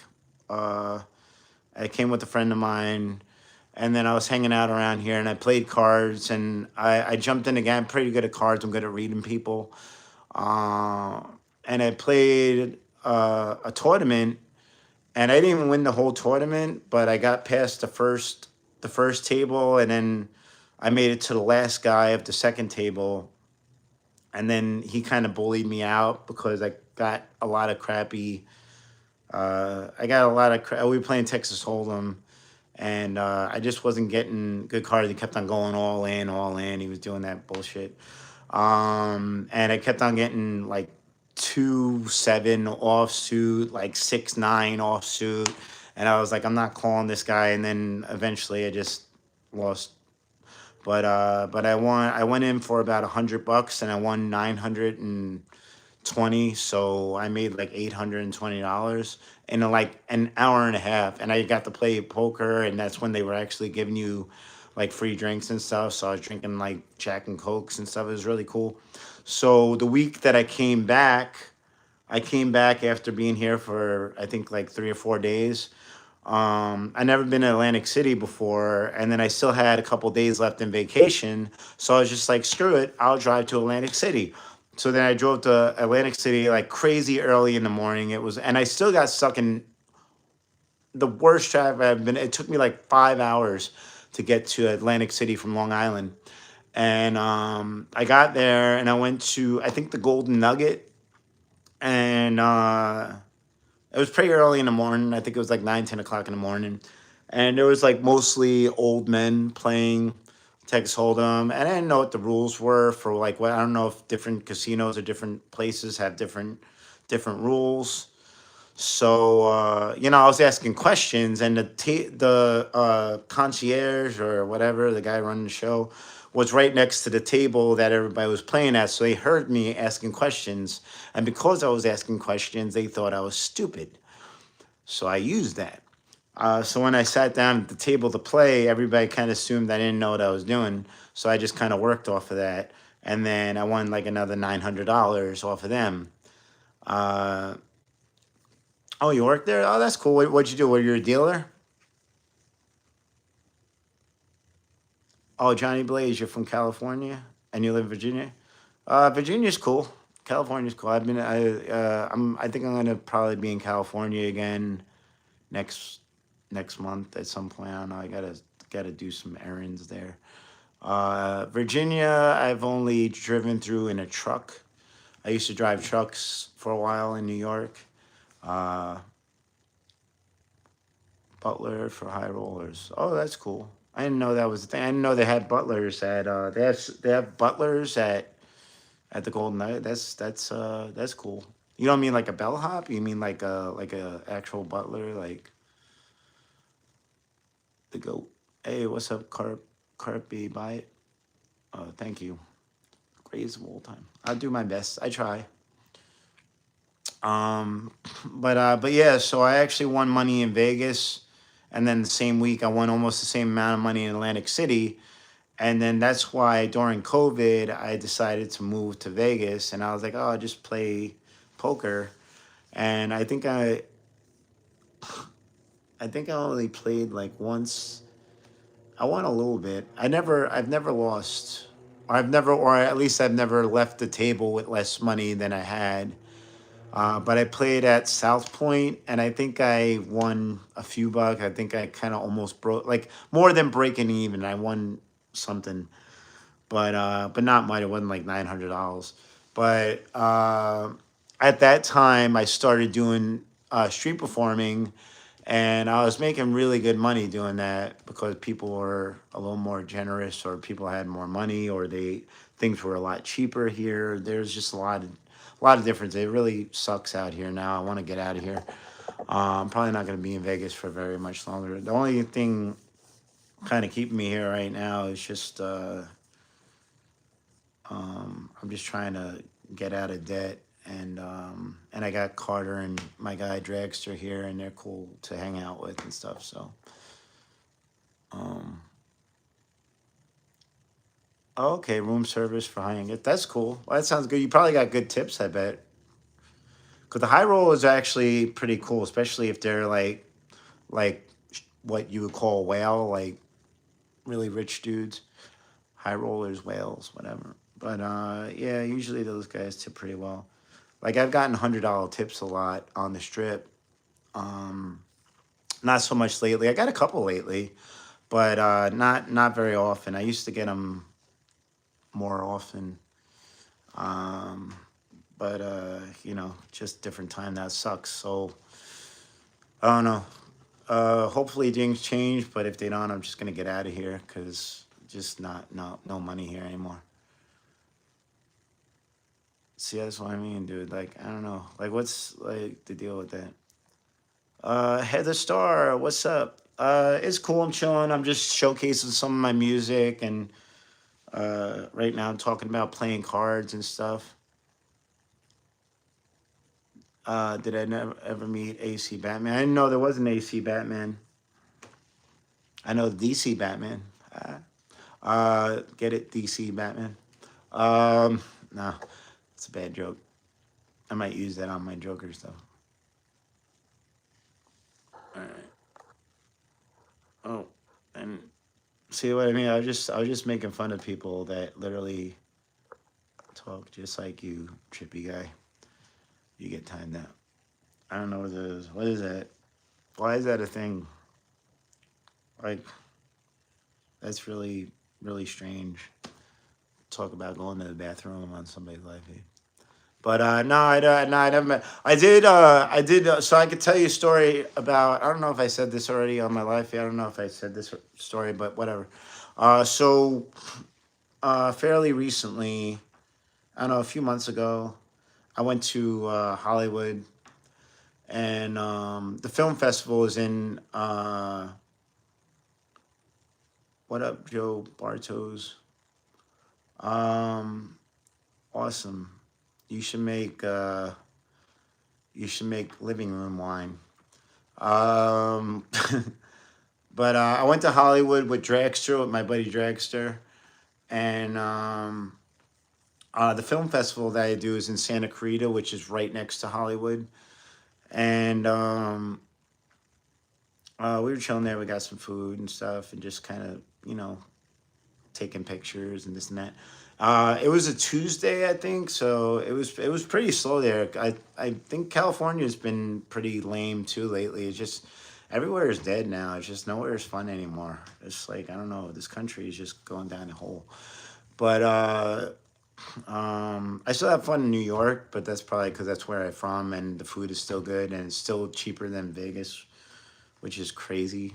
That Vegas food is more expensive than New York food, because New York food is the best food on the planet, like hands down. I've been around a lot. But so I went to Hollywood, and they had like a Wookiee guy there. He was pretty cool. He was pretty good. It was what's his name? Chewbacca. Chewbacca. And you know, we took some photos with him, and I gotta say, he put, you know, he put in some work. He didn't just go like, hey, take a photo, and then, you know, be like, all right, get the fuck out of here. So, no, he was good. He was like, oh, you know, hold. He had the lightsaber, so he's like, oh, hold the lightsaber, and we'll pose and fight each other and stuff. So he had some cool ideas and some cool poses. So I give him props for that. And I didn't tell him that I was a street performer too, because I don't do that. Like he's like, I do this too. I don't do that stuff. I hate it when people do that to me when I'm DJing too, because they're always like a crappy DJ and they always want to like try to flex. It's like, dude, you're at the place that I'm working at right now. Like I'm being paid to be here and I'm working, so whatever you have to say, it better be nice or go away. Like don't sit there and be like, oh, what kind of equipment you got? Oh, you use that? I use this. It's like that's such a douchebag thing to do. So yeah, I didn't mention anything about what I do with him, and I was like, oh, you know, like, so what do you know, what do you guys get, whatever. He's like, oh, you know, you could do $20, and I was like, yeah, all right, I'll give you 20. And then he turned to dragster, and he was like, oh, can you do 20 also?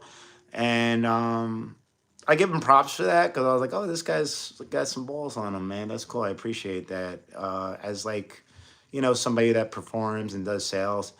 And I was like, and Dragster didn't have that much money on him or whatever in cash, I guess. So I was like, I got you. So I actually gave him another 20. So I gave him $40, taking a couple pictures. I might even have to pick. I might be able to find the pictures. I could show you guys if I could find them. My phone should be in here. So. But so you know, and I like to hook people up and take care of people because it's not easy. You deal with a lot of nasty people. I never performed in Hollywood before, but you know, I don't suppose it's much different. The only thing I was warned about as far as Hollywood, like I got a good friend of mine that lives right by. He lives right by the Capitol Records building. He has a nice spot. And he was telling me, he's like, oh, you know, if you come out here and perform, um uh I think I got a picture with Chewbacca in Vegas too. Um no, it's not coming up. It's Chewbacca. I may have to scroll back. Maybe direct. But but yeah, he told me so most of the people that hang out in Hollywood actually live there. So they kind of think of street performers as being in the way, which I guess that makes sense because like a mall there and stuff like that, and they just kind of chill out and whatever. So the strip, like locals don't really hang out on the strip, and if they do, they let you know they're real dicks about it. Not all of them, but like most of them, unfortunately. So like if you're a local of Vegas and you're on the strip, don't be a dick to people. There's no reason for that. They have to like tell you. They're like, I'm a local. I was like, okay, well, you know, you still want a picture, right? I'm still dressed up. Well, you can be nice, but yeah. Oh, thank you for subscribing, Heather. Sorry, I'm not. I always wanted to finish my story. I'm gonna answer. There's a dude in Atlantic City that walks around in a Batman suit. He climbs a high building and stand. Oh, that's cool. I heard some comedian have a story about some guy that like protects the city for real or something like that. Heather said, "I meet the Mario and Luigi, Hello Kitty in Las Vegas." One.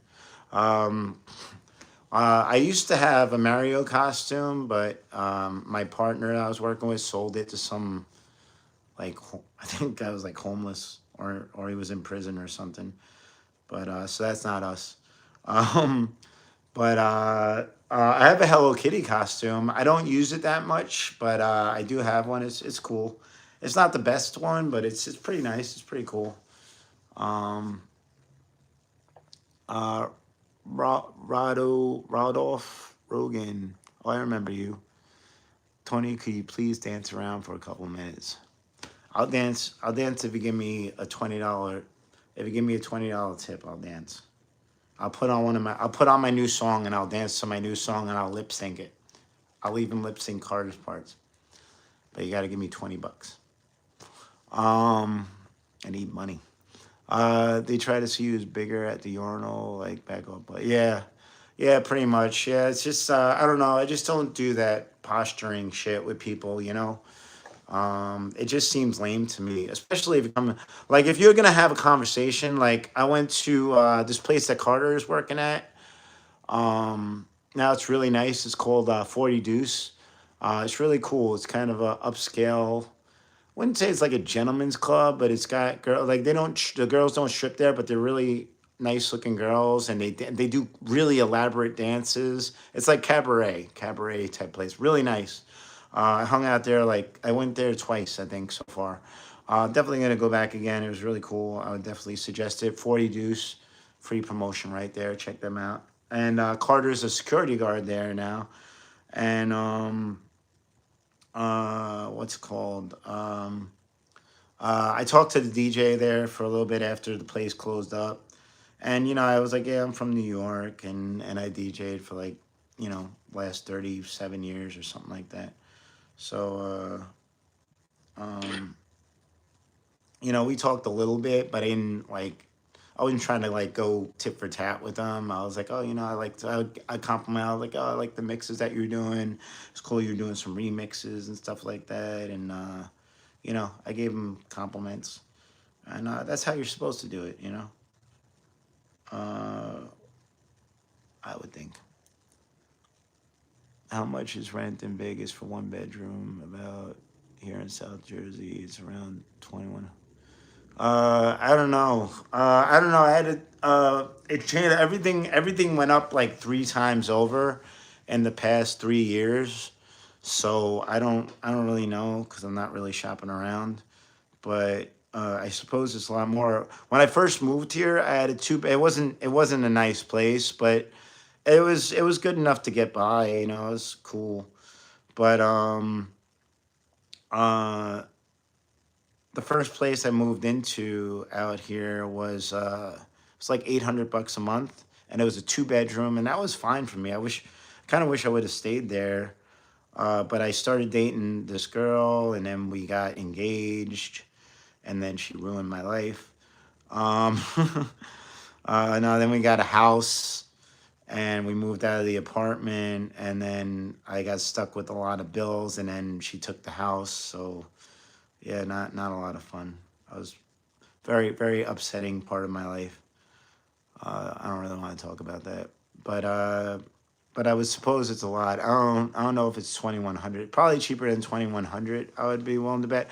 So I'll put it to you this way: there was a couple of I think two-bedroom apartments that I was looking at when I was gonna move out of here, and they were like maybe like 15, 1,600, something like that. But I don't, you know, I don't know. I didn't really pay much attention.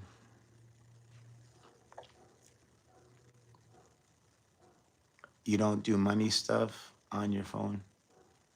Oh, okay. That's cool. I'm not trying to be a dick or anything. I'm just having fun with you. I'll rap for free if you want to hear me rap. Look, this is a clip of this is a new film that I'm in. You could see me in the mask. You guys should definitely watch my new film. It's called Musical Genius or Musical Insanity or something like that. It's on my channel. I'm trying to look for the Wookiee picture. Uh, I forgot what month that was. It was a while ago. But I don't know. You could do money stuff on your phone. It's not like it's gonna steal it from you or anything, or I'm gonna get your information. People think that when I'm on the strip, when I do because I do like Cash App and Venmo and stuff like that, and they're like, "Oh, you're not gonna look like you do the little tap thing," and they're like, "You're not gonna take my information." I was like, "I literally don't care about your information. Like, I care about you having fun. If you want to have a good time with me, I care about that. But I don't want to. I don't want to take your money." I always tell people that we're nice. We're nice people because we are. I'm looking for my Wookiee picture so I can show you guys.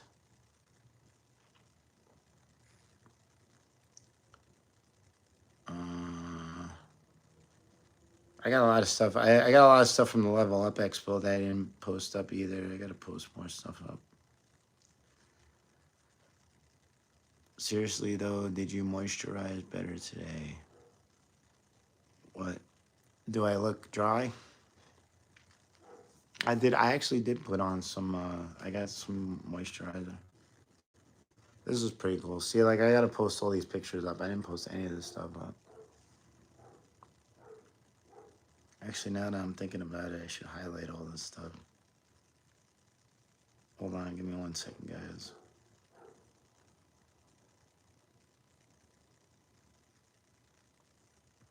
I need a Level Up Expo folder. I don't think I made one.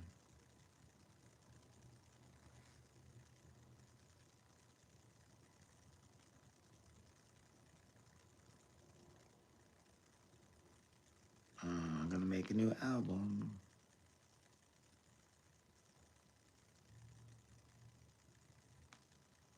Expo. Trying to organize because there's a lot of content stuff. All right, so where's the Wookiee? You know, sometimes if you type stuff into the iPhone, it'll come up. Oh, this was cool photo. It'll come up like you type in like Wookiee and it'll come up. But oh, this was cool. So I met you guys watch wrestling at all? I met Mick Foley. Mick Foley's from Long Island too, so it was kind of cool. I met him in Vegas.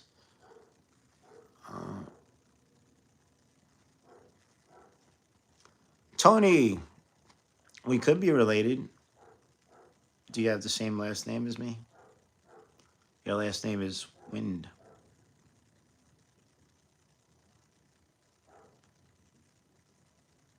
Hold on, I need to make a Mick Foley folder too. I'm organizing my stuff as I go here. I'm just gonna write Mick. See, we go. See, look, here's a $100 tip. See, I got a $100 tip from somebody as a joker. That was cool.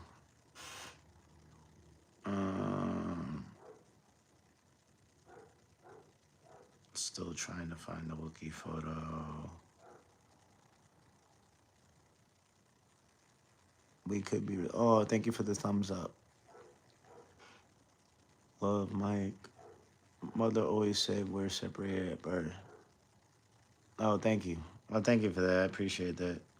Yeah, here's a clip. Did you guys know that Ronald McDonald's and the Burger King are arch enemies?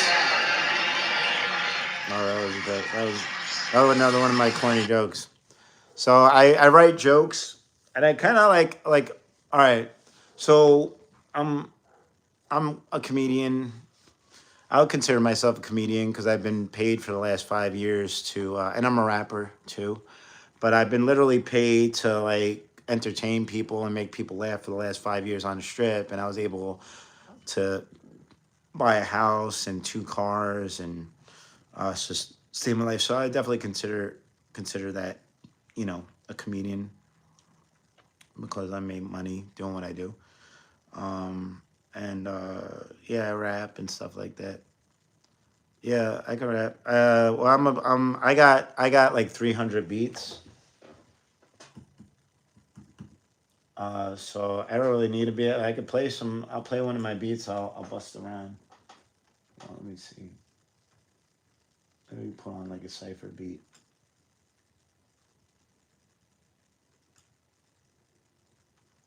This is one of my favorite cipher beats. I'm gonna play this in a sec. But I appreciate that. But I'm on Beats. Are you on BeatStars? You could add me as a friend on there. Switch, a.k.a. Tony. All my stuff, Switch, a.k.a. Tony. If you go to BeatStars.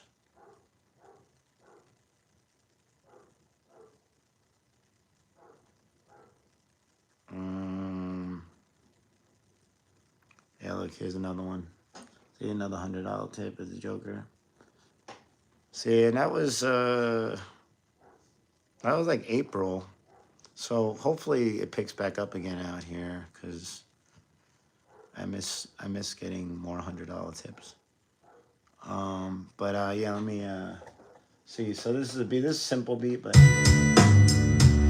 this beat.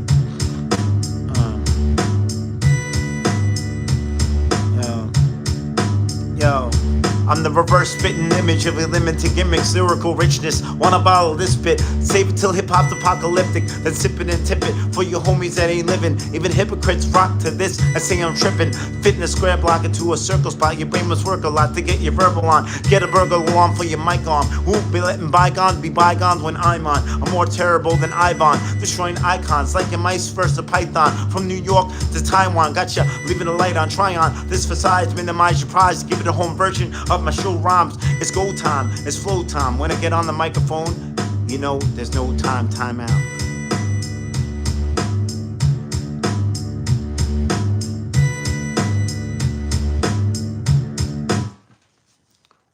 But yeah, so that's like it's a beat. Where is it? Where is it? I actually got a lot of $100 tips last year. It wasn't as bad as I thought. Oh, maybe it's around here. So me and Dragster we're on a game show twice. We're on what's the name of the show again? Let's Make a Deal with Wayne Brady. I met Wayne Brady. That's a fun show. You have to dress up in a costume. So he did like a pirate and a cowboy.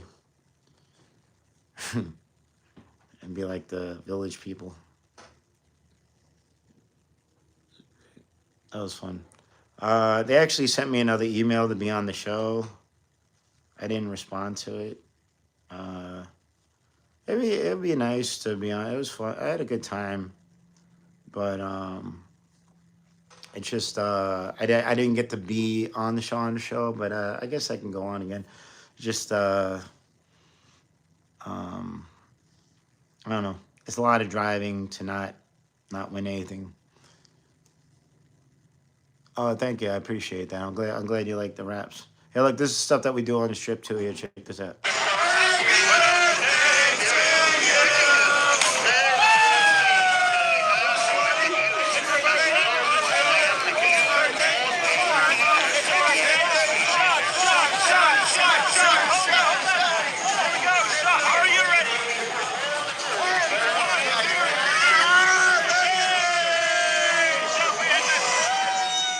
So, see, we're a lot of fun. Because a lot of people are misinformed about what we do out there. Like, they're like, oh, I'm just going to do this for a picture and blah, blah, blah. And it's like, we do so much crazy stuff. But, you know, yeah, I can't find the Wookiee photo. I thought I could find it. Here's me as a Joker with the Mohawk and a Joker magazine. I was like, what was that, 2 years ago? Oh, maybe. I think that was 2 years ago.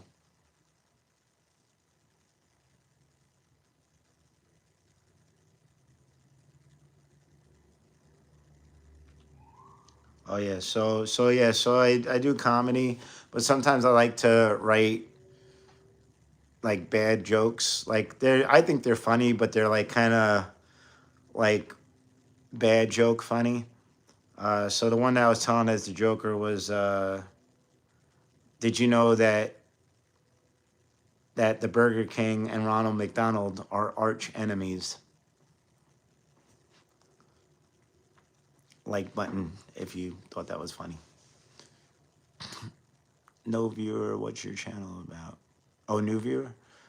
So my channel is it's about me, my life, and my music, my art, my acting, my comedy, my beats. Well, that's music too. Like I'm a DJ, MC, producer, comedian, actor, all that stuff. All my playlists are on my page and organized, so you can see like movies that I'm in, monologues, DJ sets, comedy. I got a game show that I made up called Make a Splash. So I got a lot of stuff. What do you call a cow laying on the floor? Ground beef. Oh, you got to give me a chance to answer that. Oh, that was good. I like that one.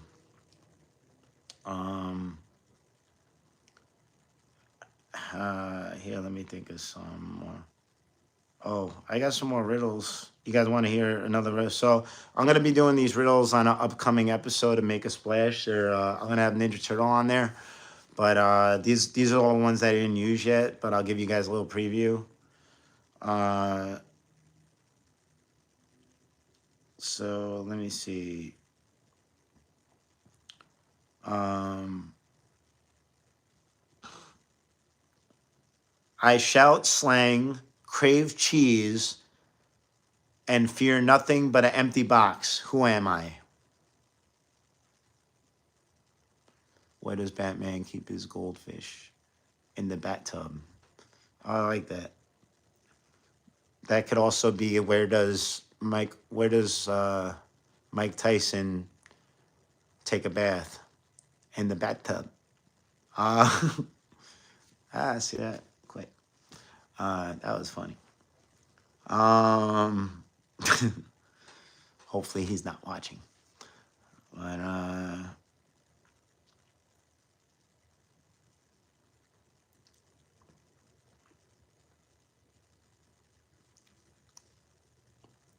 we could do some more jokes as I'm still scrolling for pictures here.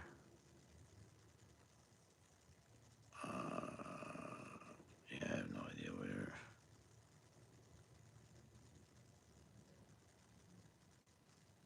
Get paid now. Also getting rid of some stuff here. And I really don't know what happened to that photo. I know it's in here somewhere. I don't think I posted it up. Oh, I did. I did an audition as Batman and Bruce Wayne, and I got the role. I actually got hired to play a live action Batman in a film, but I don't think they're gonna shoot it now for whatever reason. But then they saw me as a Joker, and they were having trouble getting somebody to play the Joker because they said everybody was either scared to play the Joker or they just weren't that good. So they asked me to do it, and I said yeah. After they kind of I did kind of want to do Batman more because I don't get to play heroes that much. I'm always well, not always, but a lot of my roles are like a bad guy or a crazy guy or somebody kind of shifty and stuff. So I'm trying to not get typecast. Where's the Batman stuff? I got a Batman folder. I gotta put these in. So wait, you guys want to see my? Maybe I'll post it up as its own video because it's been. I don't think I signed any kind of release with them or anything. Like an NDA. It doesn't look like they're shooting it, but hold on, wait. I just gotta find the right folder. I gotta put this in my Batman folder. I got a Batman folder. I got Joker. Many cosplays. Definitely have a Batman folder. Batman. Here we go. Bang. Okay. Yeah, would you guys like to see my Batman audition?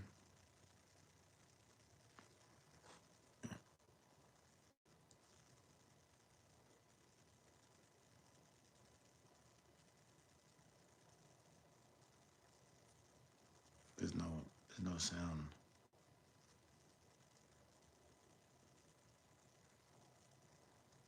Oh, there's no sound for some reason. That's weird. Oh, I got the phone silent.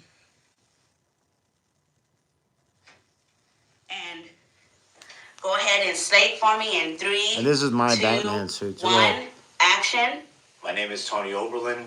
I'm from Las Vegas, and I'm here for the part of Batman.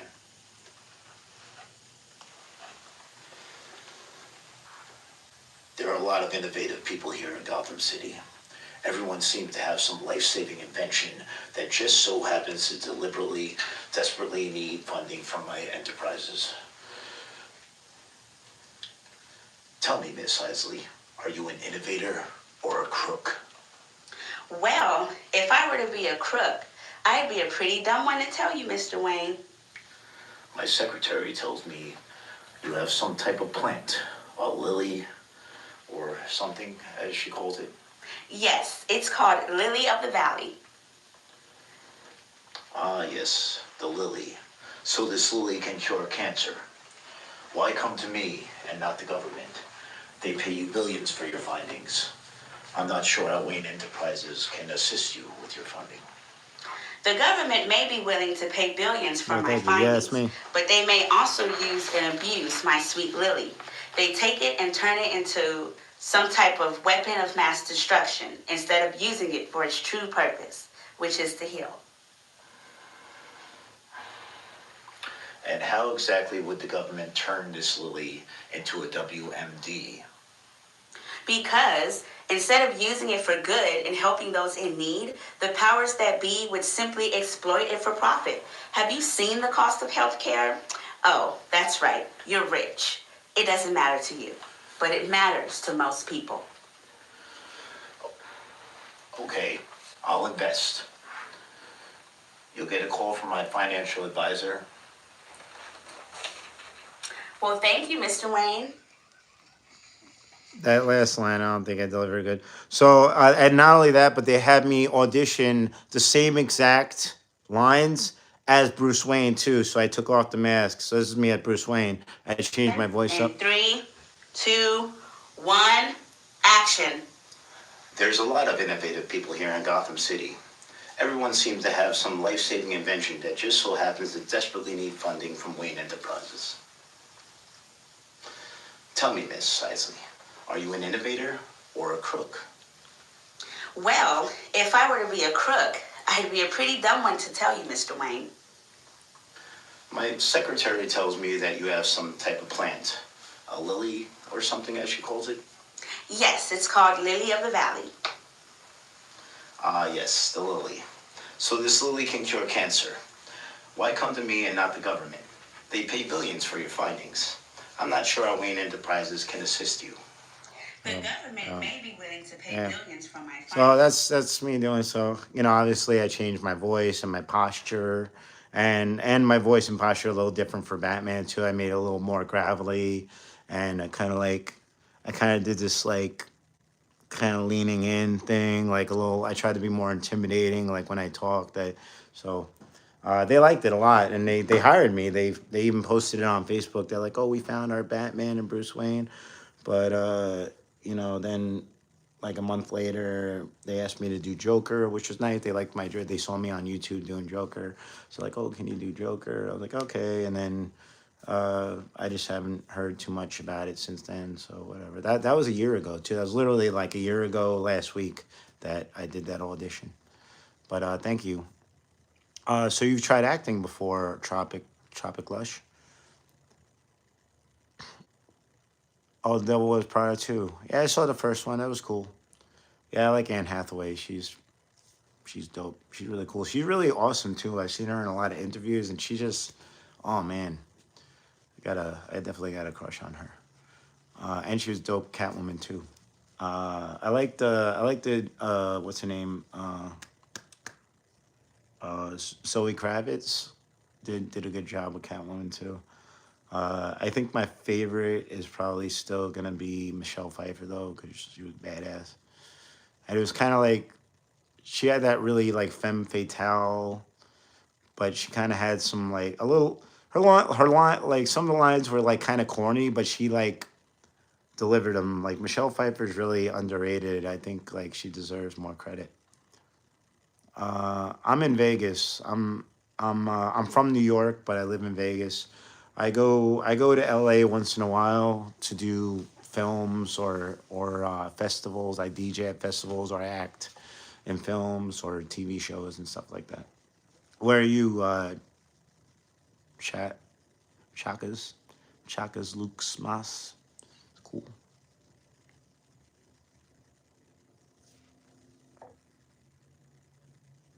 But you didn't even make it past go. What do you mean? You didn't get to obviously you got to read, right? If you auditioned, you did that in person, or was it like um did you have to send in a video?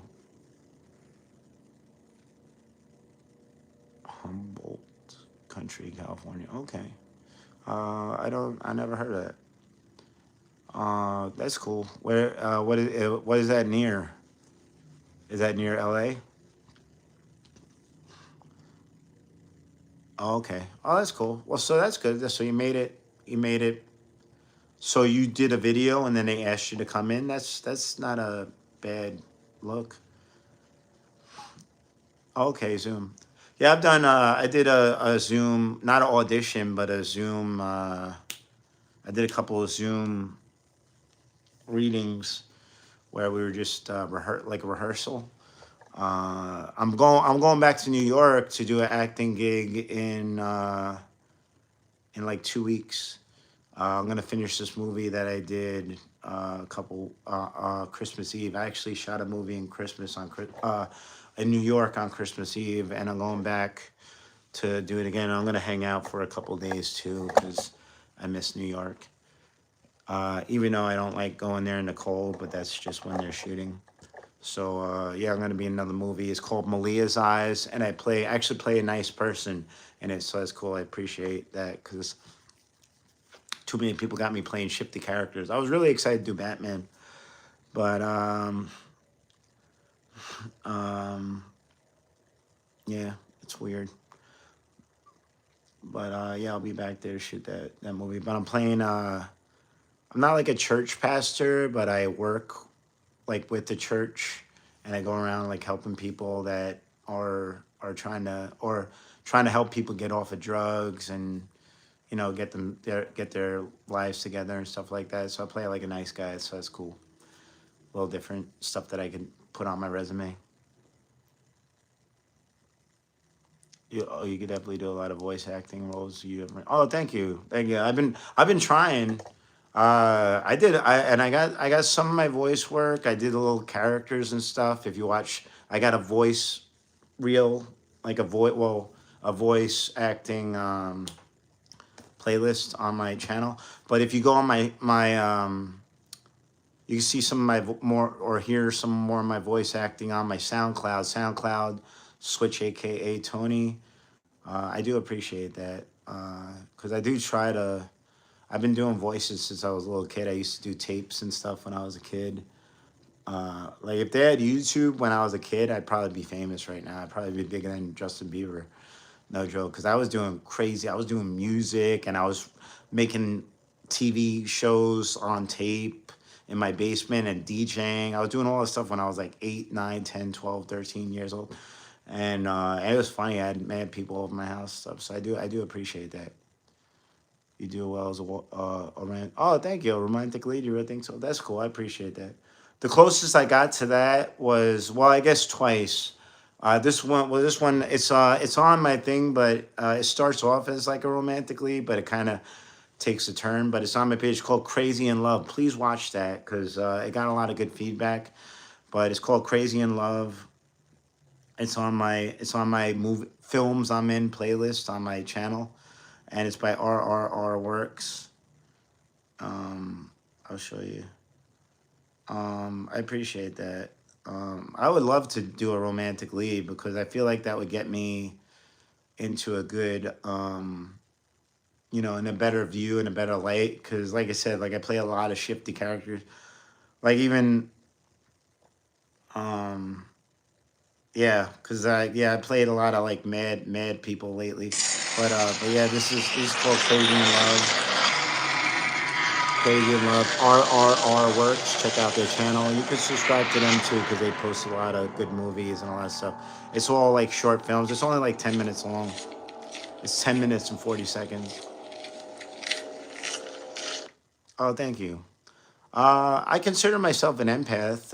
What do you consider yourself sensitive? Crazy in Love.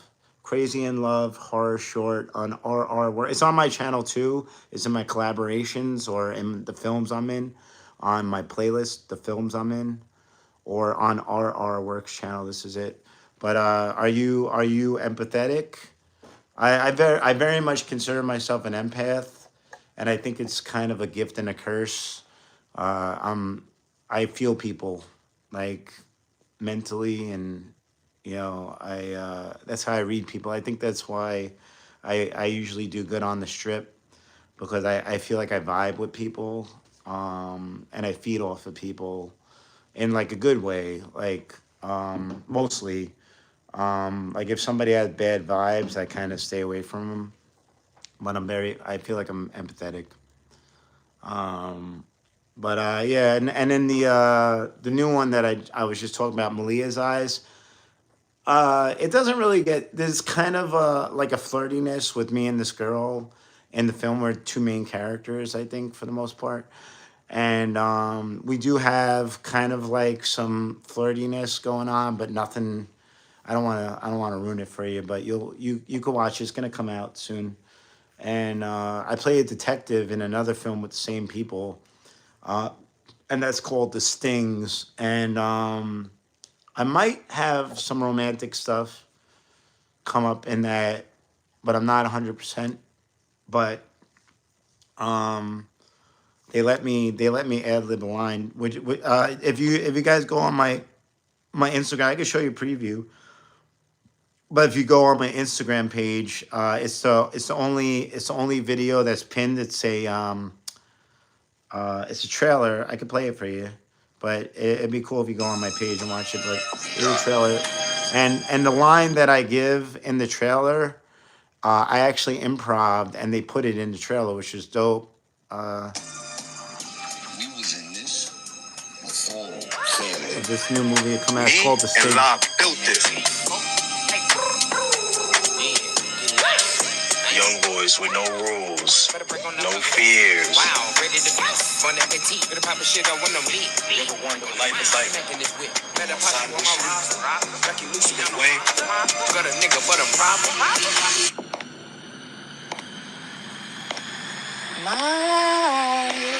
If they're taking a dump, I want a camera in the goddamn toilet.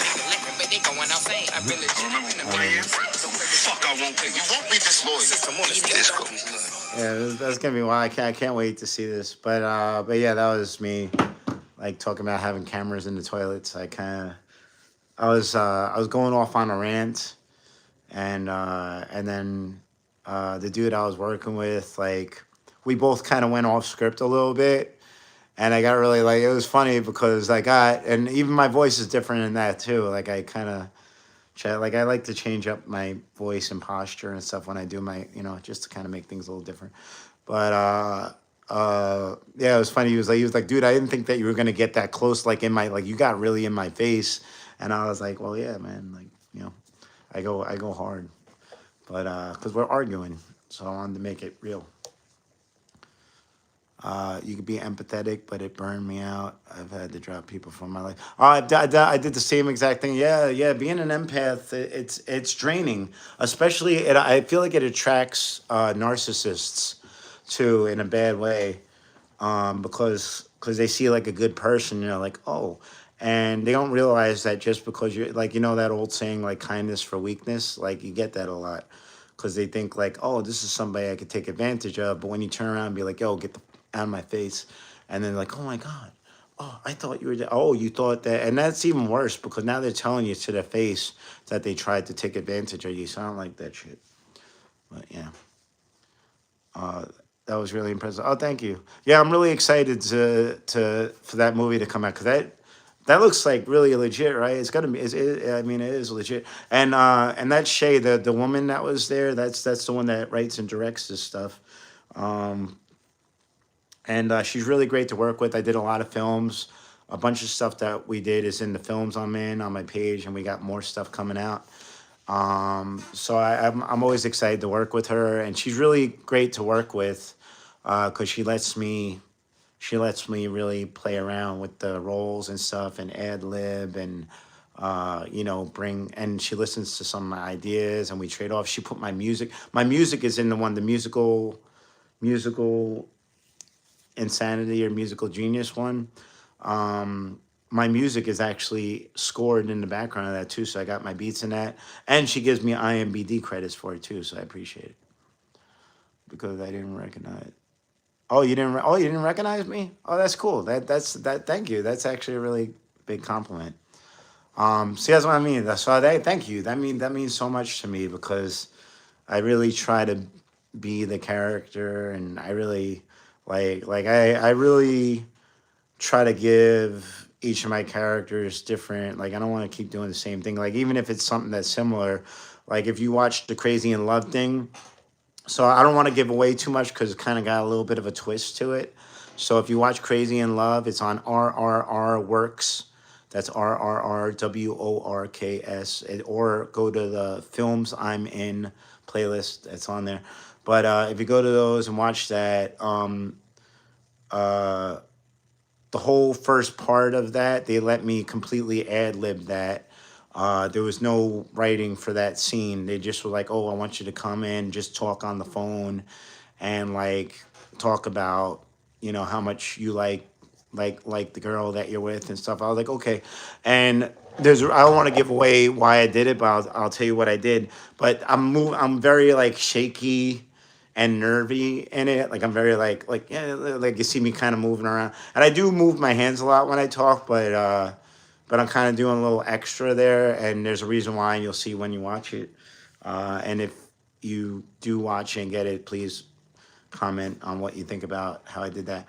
Because it'll kind of make my guy kind of like you know a little off, but it is kind of like a romantic thing too. So I get to be kind of suave with the girl and stuff too. Um, and I change up my hair depending on my characters. So that was a big deal too, because I don't think I did any films when I had a no, I did. I was in Gotham with the Mohawk. I was on Gotham, the TV show, and I had the Mohawk in that. I'm in the prison, and I'm in Blackgate prison, and I had the Mohawk, and that was cool. And that actually came from the Mohawk too, because they wanted a punk rock guy, and I sent them. It was for a club scene, but that scene was literally like 2 seconds. Like it was just like a rolling, like the camera rolling past, and I saw the guy that they used for that, and I was like, oh, cool. Like I got because they gave me more scenes, so I sent them my reel, and I sent them a picture of me as the Joker, because I figured it's Gotham. And one of the day players actually told me at that time they didn't have a guy that was going to play the Joker, and they actually told me that I should try out to be the Joker because they liked what I did. They liked my look and stuff like that so much. But what's his name? Cameron Monaghan, whatever his name is. That he was really good. But they couldn't call him the Joker. I thought that was kind of silly. But they did put me in the prison. They put me on the set for 3 days. So I went from 1 day to 3 days, and then I met a lot of good people, and that's how I got some other roles. So you never know. So it's always good to. I try to say yes to a lot of stuff and try to meet people and connect, and it's very helpful.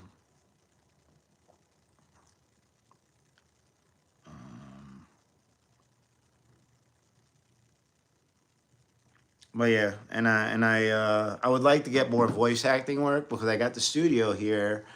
But so far, nobody's ever hired me. But I have a bunch of stuff on SoundCloud and on YouTube for my voice work.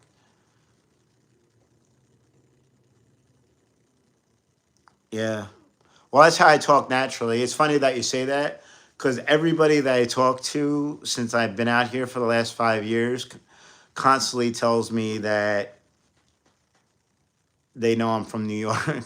um, they're like, you have an accent. I never heard that in my life until I moved out here. But yeah, I get that a lot. It's natural. I think it comes out more depending on who I'm talking. Like if I'm talking to somebody from New York, or if I get angry, it comes out a lot more. I'm like, forget about it. I actually talk like that. Like my ex used to be like, forget about it. Like I say, forget about it. She like, forget about it. She's like, say water, say coffee. I'm like, yeah. Say coffee. But yeah, I get the New York thing. I did get a role out here because of that. Somebody put me in a commercial because they wanted me to play a tourist, and they're like, "Oh, you got that real thick New York accent, so like, can you come play a tourist for this girl?" And I ended up I improved a lot with that too. Like I was like hitting on the girl and stuff. Uh, Anytime, like, I don't know, I kind of have a habit of doing that. If somebody puts me in a film with a girl, like, I always wind up. I did that. I played another role where I played this kind of. So they didn't really have any lines for me, and they knew that I do improv. So they're like, oh, we saw your reels and stuff. We know you improv, so just like make stuff up. And my character was supposed to be like a sleepy guy, and they picked me because they thought I looked like sleepy. I think that was like the name of my character. And they're like, oh, we want you to be kind of like sleeping in the back of the car. And in my head, I'm like, yeah, I'm not going to do that. Because if you put me in a movie and you tell me I'm improv, I'm a talk. So I just made my guy really wild and crazy. And they loved it. I made him funny. Like I told a lot of jokes. I literally wrote like 2 pages of dialogue for myself in between shooting scenes. Like while they were shooting one scene, I wrote like 20 lines. And I was talking to one of the other actors that was in the scenes with me, and I was like, what do you think of this? And I showed him my notes, and I had like 2 pages of jokes. And he was like, whole in character. And he was like, holy shit, man. Like, you got jokes about stuff that's inside the room. And this, he's like, you just did that right now while we were talking. And I was like, yeah. So that was cool. And I got to use a lot of that stuff. And I actually made everybody laugh so hard that they kept on blowing takes. So I kept on having to do stuff again because I'm holding a gun to this guy's head and I'm making jokes and he's cracking up, and I was like, dude, you're not supposed to laugh. He's like, oh, it's like, dude, you're too funny, man. Like, and now they're like, all right, cut. They're like, we gotta do it again. They're like, dude, just try to say it again, like, or do something different. So that was a lot of fun. And there's a scene in it, and you'll see it's called Dog City 2. Hopefully that comes out soon. It might be on like a streaming service like Prime or something like that, or Tubi, I don't know. But there's a scene where we're robbing a bar or a club, and I go behind the bar and I start drinking all the liquor, and then I start hitting on the bartender and stuff. So it was a lot of fun. I'm from a southern background, and people in movies get the accent wrong. They exaggerate. Okay, yeah, I could see that happening. Less is more sometimes than knowing there are different types. Yeah, I don't. I think it's funny. I don't know. You could tell me if it's good or bad. I think I accidentally did. I recently did some. I sent some voice work in for a surfer. They wanted a surfer for a virtual reality surfing lesson video game, and they wanted somebody to be the voice for it. And I could. You want to hear it? I think I got it in my folder. And I think I came off a little southern in some of it. Let me see if I can find it.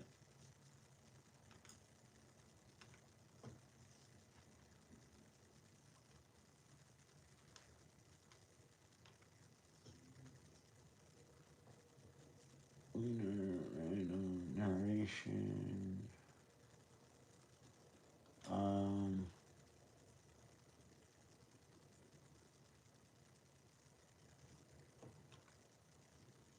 let me see. Surf. I'm trying to remember what it was called. Here it is. I found it. So they asked me to do five different takes. So I did 5 different variations. So it's just gonna play them all in a row. So you can tell me what you think. But I didn't get it. I guess I don't know. They didn't call me back. But Aloha. First things first, you gotta learn to paddle. Paddle gently through the buoys, one arm at a time. Think of it as rhythm.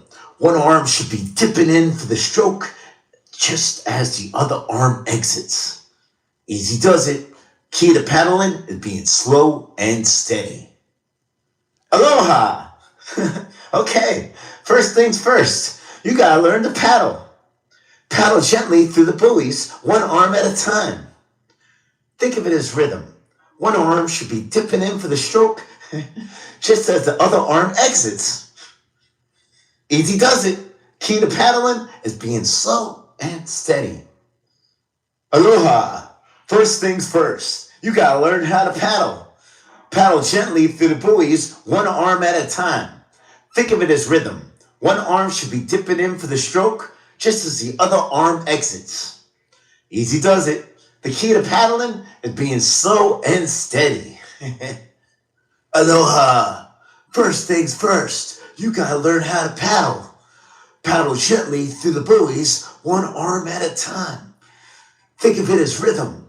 One arm should be dipping in for the stroke, just as the other arm exits. Easy does it. Key to paddling is being slow and steady.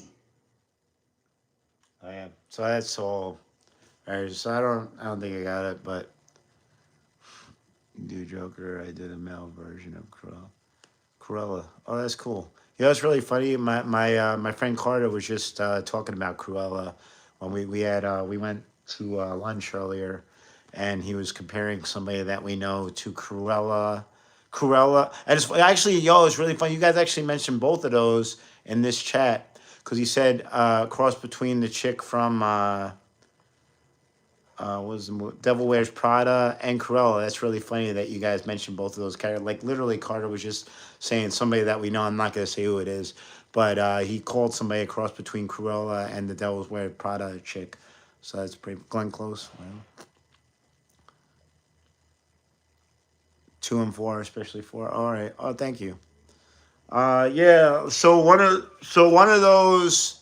I was kind of doing a little bit of an impression of like Wayne from like Wayne's World, like Wayne and Garth. And then one of them, I think the last one, I was trying to do like an impression of like Bill from Bill and Ted, like Keanu Reeves or Ted. I think Keanu Reeves was Ted, right?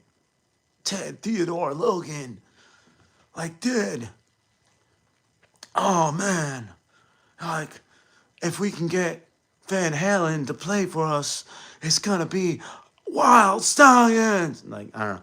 So I was trying to go for that. So yeah, they didn't. I don't know. I didn't get a call back, but I got some. Wait, I could show you some other voice stuff I got too. Wait, hold on. Let me see. Voice work. Projects.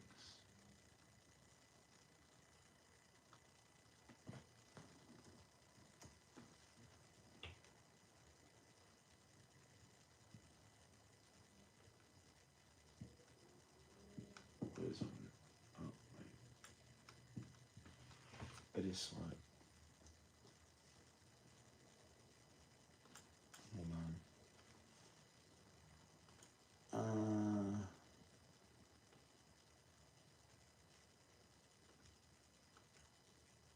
I want to see if I can get some different stuff.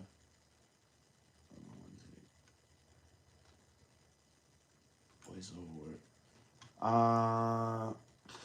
This is Agent Smith from the Matrix. Let me see if this still works.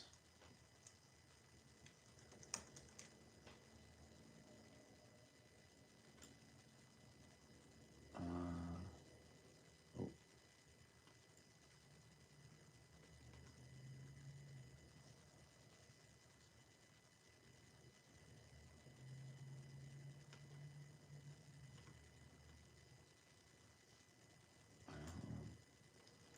How did this get messed up?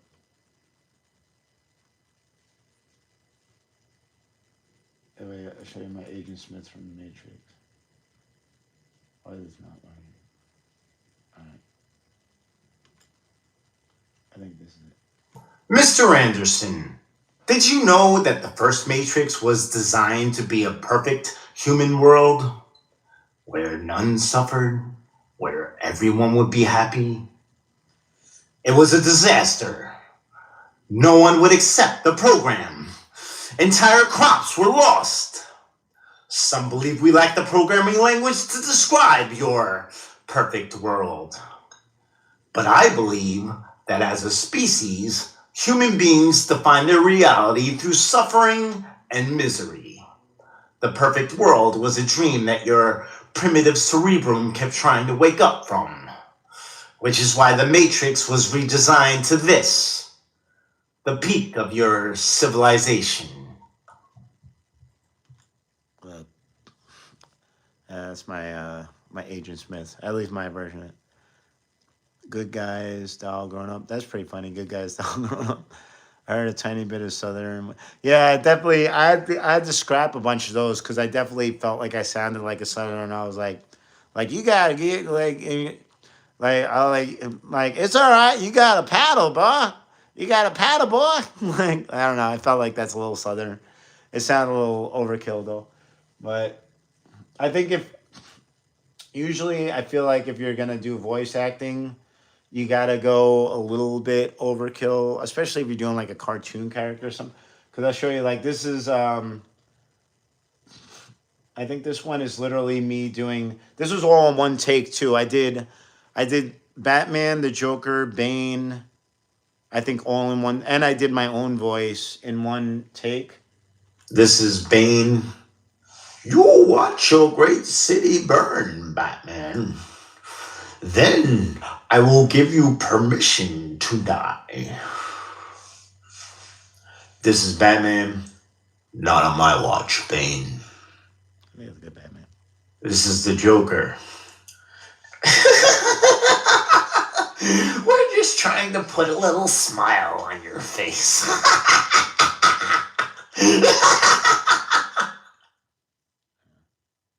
So those are just like I just put those on my SoundCloud in case anybody wants to.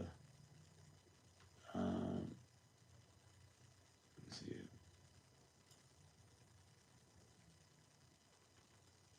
I think this is like random characters, and this is just a bunch of random characters and voices. It all began when I was just a kid, bouncing on my father's knee. You see, I come from a long line of master thieves who kept all of their secrets of sneaking and stealing. That was for a video game, Sly something. Wait, no, this is I think this. Don't tell anybody that I can't swim. That's me. I love the feeling of chasing prey. There are hundreds of monsters living in my umbrella. Beside evil, there is justice. I seem to have lost my way. Can you help me? Oh, just different voices and stuff. So that's all me. And I did that in a row too. That was all like, but yeah, that's not my bad. I just did those as an example. But I haven't. Nobody's given me voiceover roles. Um, and it'd be really cool to get some voiceover gigs because some of these pay really well, and then I could just be at home, especially during like low seasons, like the winter time kind of sucks. Um, but yeah, so it's I don't know. So I'll see what happens. And I'm still doing my rap stuff and all that. And I'm gonna be doing my characters. So I just figured the more stuff I could put out to the world, the more people will see what I do, and maybe I'll get some other stuff. And I know my friend and fellow writer director Rashay Robinson. She's awesome, and she puts me on IMBD for a lot of stuff. A lot of people promised me that they were gonna put me on IMBD, but they never did. Cause I was in like 13 movies last year, 13 movies or shows, and I think only two of them were on IMBD. Your niece does voice work, but in Farsi. Where's Farsi? That's cool. What kind of voice work does she do? It's interesting. Like just random stuff or commercials or anything. And where's Farsi? Thank California.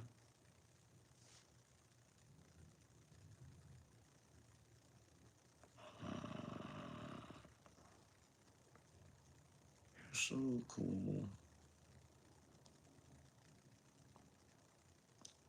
I gotta make up a. Oh, I'm getting compliments. That's cool. Oh, Iran. Oh, really? Iranian. Okay. Wow. That's cool.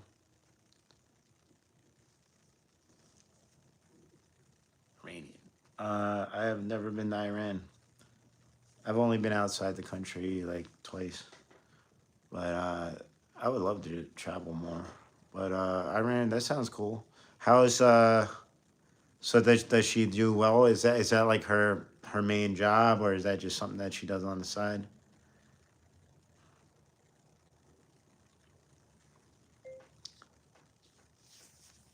That means a lot to me because I really loved that script, and I hope that we can build on it.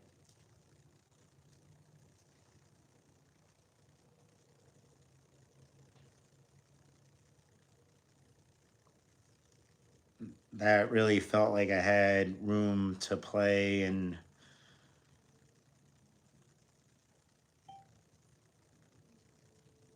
work that character, and I'm really happy that I was able to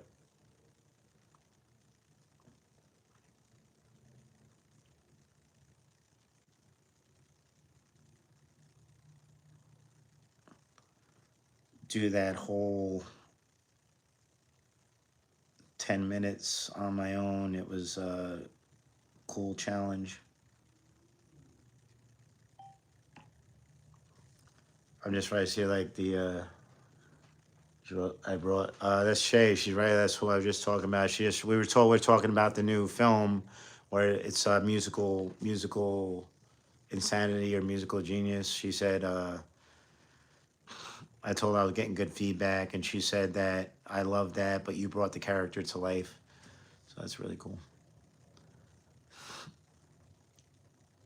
I don't know her voiceover work, but she acted in sort of Persian soap opera. Oh, okay. Oh, wow. Wow, that sounds like she does a lot of stuff. That's really awesome. Um, I don't know if I'm good looking enough to be in a soap opera. Though she must be attractive. Which is cool. I don't mean anything bad by that. It's a compliment. But she mainly works at an expensive fragrance and got at a high. Oh, okay. Oh, that's cool. Oh, all right. Nice. Nice. So that's good. She keeps busy. Have you seen the short films like on Facebook and Instagram? They come in like 5 minute episodes, but they suck you in. No, I haven't seen any of those. I watch ones on YouTube. For the most part, I'm working on two of them myself. I'm working on a Red Riding Hood in Vegas story. I already wrote the script for that, but I might tool it up a little bit more. But I need to get some actors and actresses to do the parts. Um, and I'm doing a Buzz Lightyear story too, kind of a funny Buzz Lightyear story. Because I got a really good Buzz Lightyear. But I'll look around for those. Um, I know the ones that I'm in or the ones that Shay does on RRR Works channel. Those are usually around like 10 minutes, and they're good. They're cool. They're interesting. Um, and they're strange. Like I did one where I'm kind of like torturing a guy. She's very leery of going back. Why? What do you mean? Why is she leery? Why is she leery about? Um, and the episodes of my Make a Splash show are about 10, 12 minutes usually. I think. I gotta do some more. Oh, thank you for the 100. Thank you, Lick. I'm not gonna say your name, but thank you.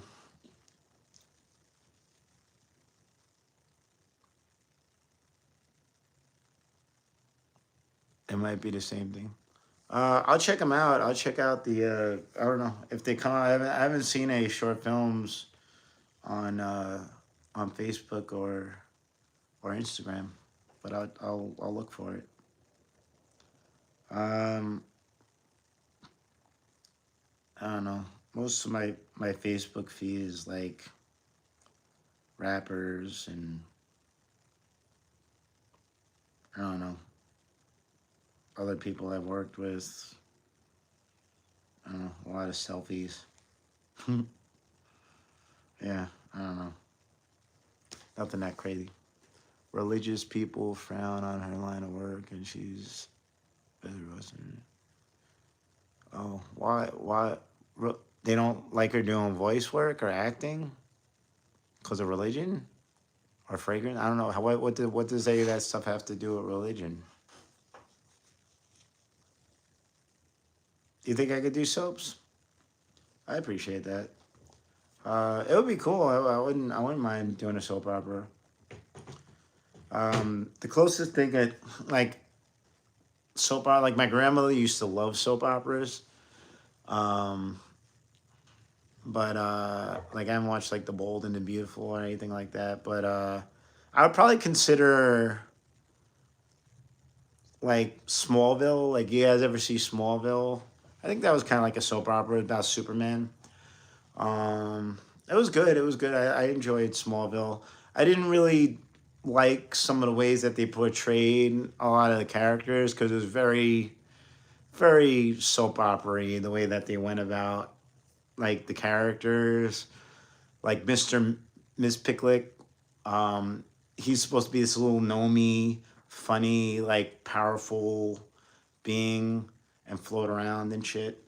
And they made him some like handsome foreign exchange student with like long hair. It's like, ugh, like I don't know. I was like, why?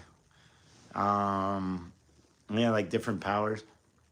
But yeah, it would be cool to do a soap opera. I don't know. I'd probably be playing somebody dad or something. But it'd be cool. It'd be fun. Oh, oh, I'm getting an ad for a bath remodel ad. See that?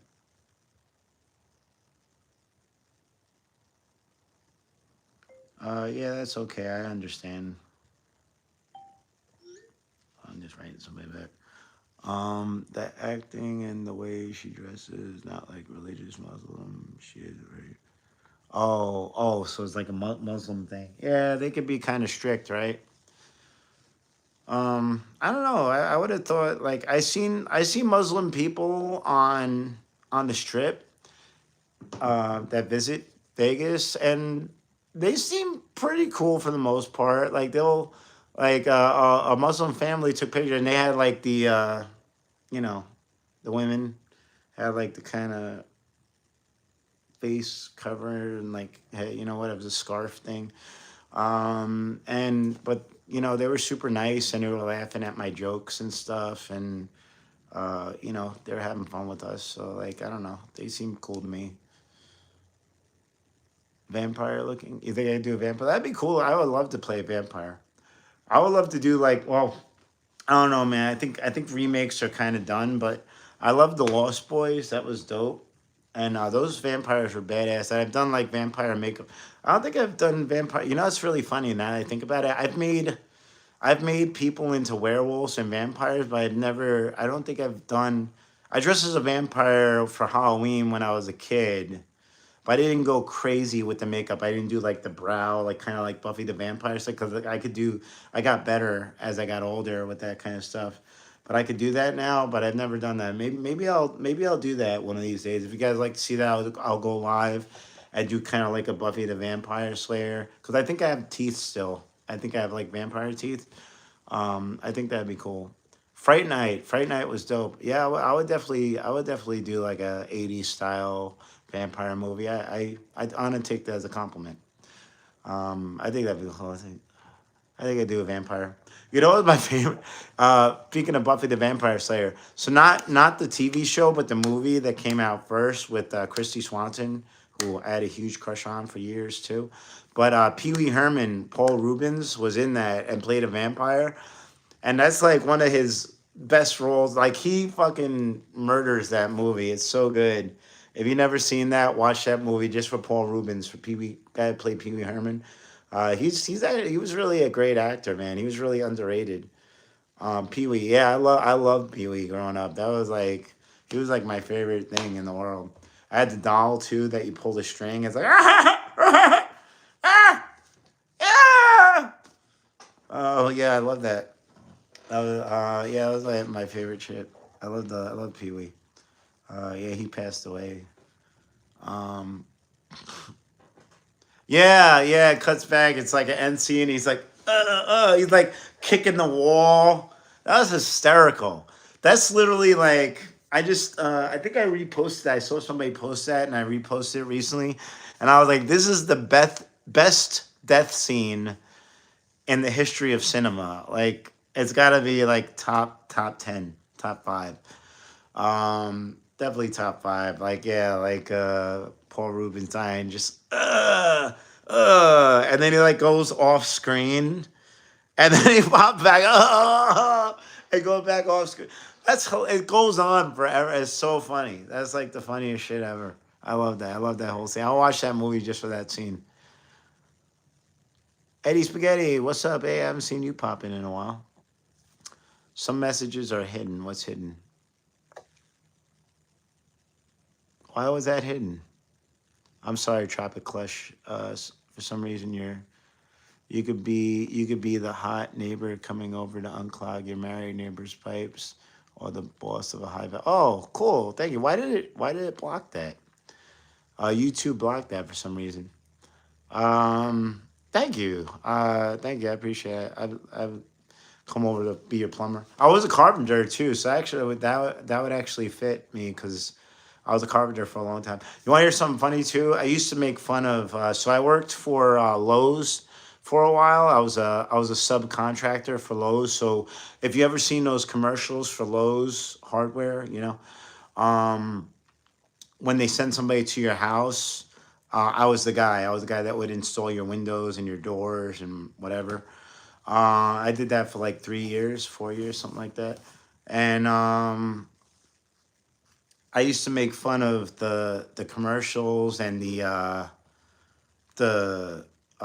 pictures that they had of us, like the models or whatever that were supposed to be us, because they were like so, because I come in with like my ripped jeans and I got like oil stains, and my boots are dirty, and my tool bag is all wrenched out. I look like I've been wearing, and like these guys are all like nice and clean. They look like they just like went to J.C. Penney and bought all their stuff, and like, all right, I'm ready to go to work. And I was like, I would never let that guy in my house. And they're like, why not? I was like, because he never looks like he worked. He didn't look like he used his tools. This guy, you should put me in there. I was like, I'll be there, with my ripped jeans, and I'm coming with like a tank top. But yeah. Hello, I just made it across the border legally. This is the first American stream I watch. Oh, well, welcome to America, Matt. You came over the border with your iPhone? What border did you come over? Are you from Canada or Mexico? Paul had CP. What's CP? Carpal people. I don't know what CP means. Like AIDS? I don't think he had AIDS. I don't know. I love Paul Rubens. He was really good in Blow too. If you guys ever seen Blow with Johnny Depp, he was dope in that. He was good. That dude's a good, right? He was in movies with Cheech and Chong and stuff. Yeah, dude, like Pee Wee Herman, man. That dude's really underrated. You didn't even know it was Pee Wee until you didn't know it was him? Yeah, like he did that.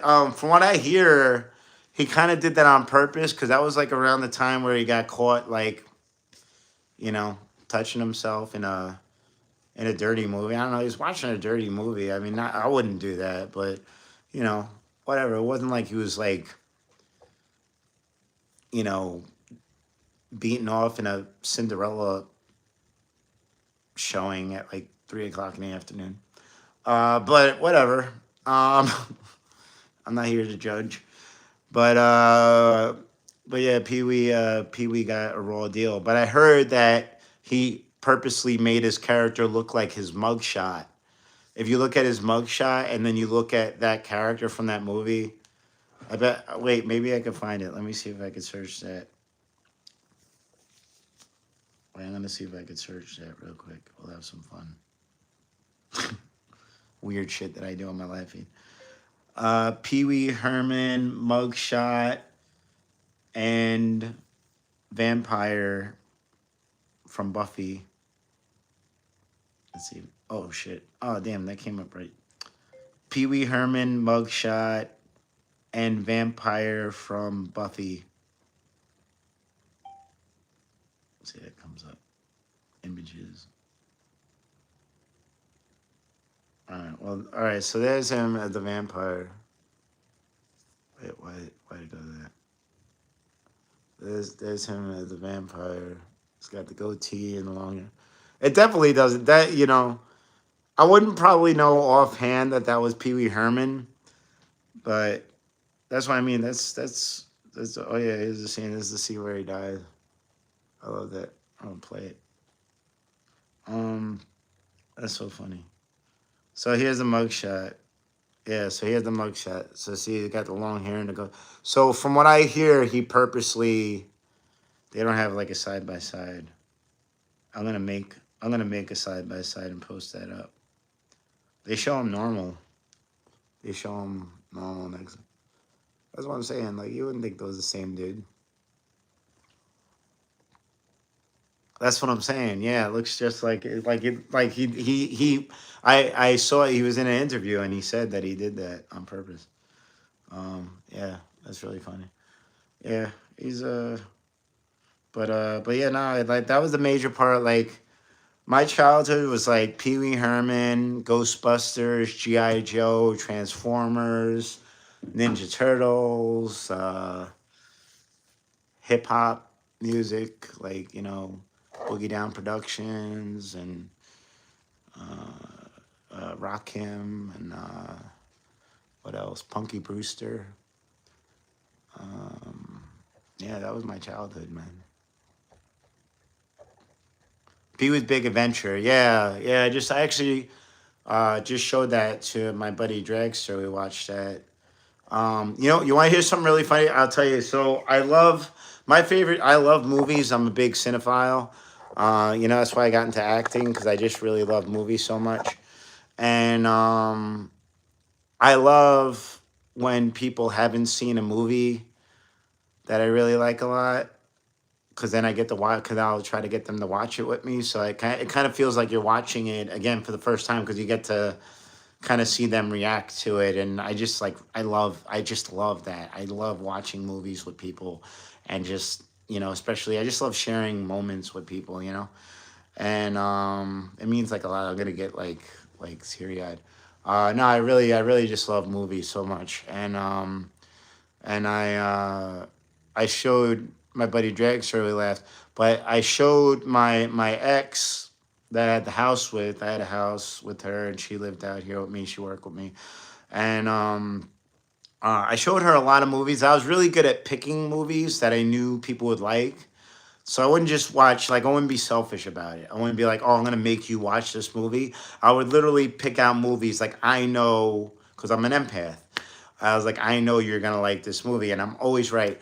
But the one time, not that it wasn't that she didn't enjoy it, but there was definitely stuff that she didn't get. And one of them was Pee Wee's Big Adventure. So if you remember in that movie,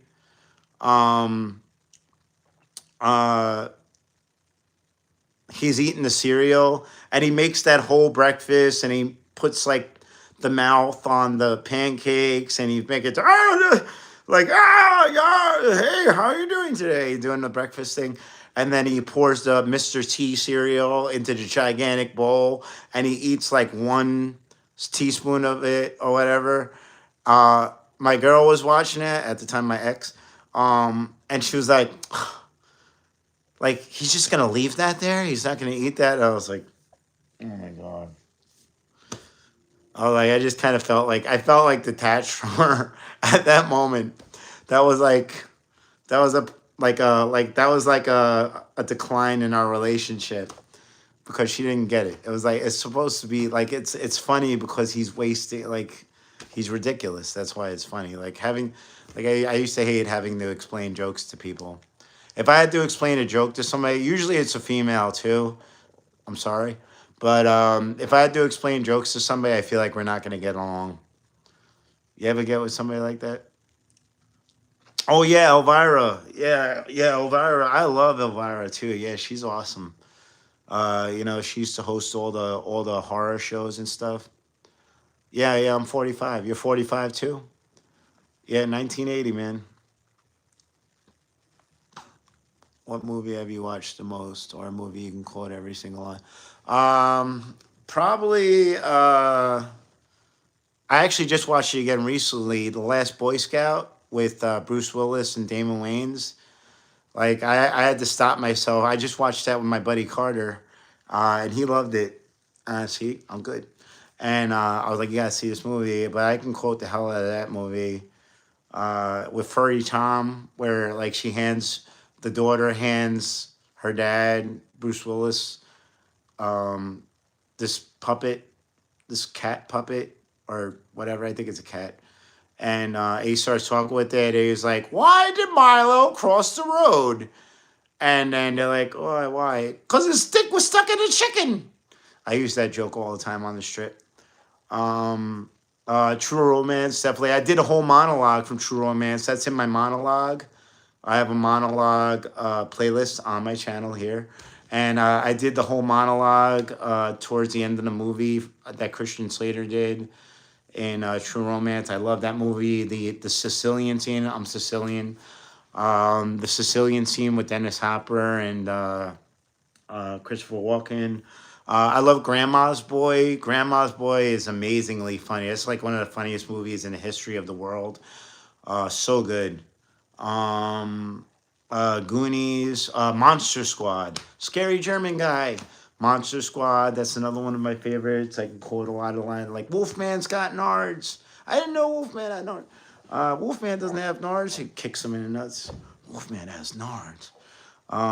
He's got the gun. My name is Horace. And the kids that were bullying him, now he's got a shotgun. Like that's a great movie, Monster Squad. I'm gonna watch that one with Carter. Carter hasn't seen that. If you haven't seen Monster Squad, what are you doing with your life? That's like one of the greatest movies ever made. And I love that movie so much. I think I might start doing videos about movies that I like. I was thinking about doing that. If you guys are interested to watch that, I'll turn that into like a little show. Maybe I'll do a little 8-minute episodes with me talking about movies that I like, because I could do that for hours. Yeah, but yeah, Bronson Pinchot, and he was also in Beverly Hills Cop, the Beverly Hills Cop movies. Yeah, I love him, and that was a big Balky, like Perfect Strangers. I freaking loved Perfect Strangers. Growing Family Matters, Perfect Strangers, like TGIF. I loved all that stuff. Oh, that was great. He was a rapper in an episode. I actually taped that episode. I actually have that on a cassette tape. I own it again now because it was streaming, so I bought it on Amazon Prime. So I own that movie. I own that episode twice. But he became a rapper, and they kind of dressed him up as like MC Hammer, and then they changed his voice. They copied that. They copied that whole thing for Phoebe in Friends too. They did a whole Friend. It was literally a total ripoff of Perfect Strangers. They did like Smelly Cat, and they put her in the video, and then they changed her voice. They stole that. They ripped that off from Perfect Strangers. But I love that. And then Balky and Larry do like a rap back and forth. It's funny. It's really funny. That was really good. That's a really good episode. You got to see that. But True Romance is like my all-time top favorite movie. I don't know if Carter. I think Carter said he saw that. If he hasn't, I'm gonna watch that with him too. That's one of my favorites. What else? The Shawshank Redemption. Love that movie. Shawshank Redemption is great. You know, trying to think of like more oddball stuff that I like. Like there's some just one of the guys. You ever seen Just One of the Guys with Joyce Heiser? I think her name was. She was hot as crazy, and then the little brother was like the best part of that movie. He was so funny. Besides the sister being insanely hot, and also dressing up as a boy for some reason. But that's a great movie. I've watched that movie like 100 times. Like I could watch that right now. I might watch that after this because that's a great movie. That's so good, and it's got so much good stuff in it. It's got the dude from Karate Kid. Um, the kid that plays her brother was in Parker Lewis Can't Lose, which is also an amazing show. And I have that entire series on DVD. My brother bought that for me. Casino is awesome. I just watched that again recently too. Yeah, that was with Sharon Stone, Robert De Niro. Uh, uh, oh, and of course Joe Pesci. My cousin Vinny, definitely, probably my cousin Vinny, True Romance, or Shawshank Redemption. Those are probably in my top five. My cousin Vinny, I love. I watched that again recently too. I could watch that movie anytime. Those are like movies that back before everything was streaming. Like if that was on TBS or something like that or TNT, like you just stop what you're doing and just watch those movies like Forrest Gump.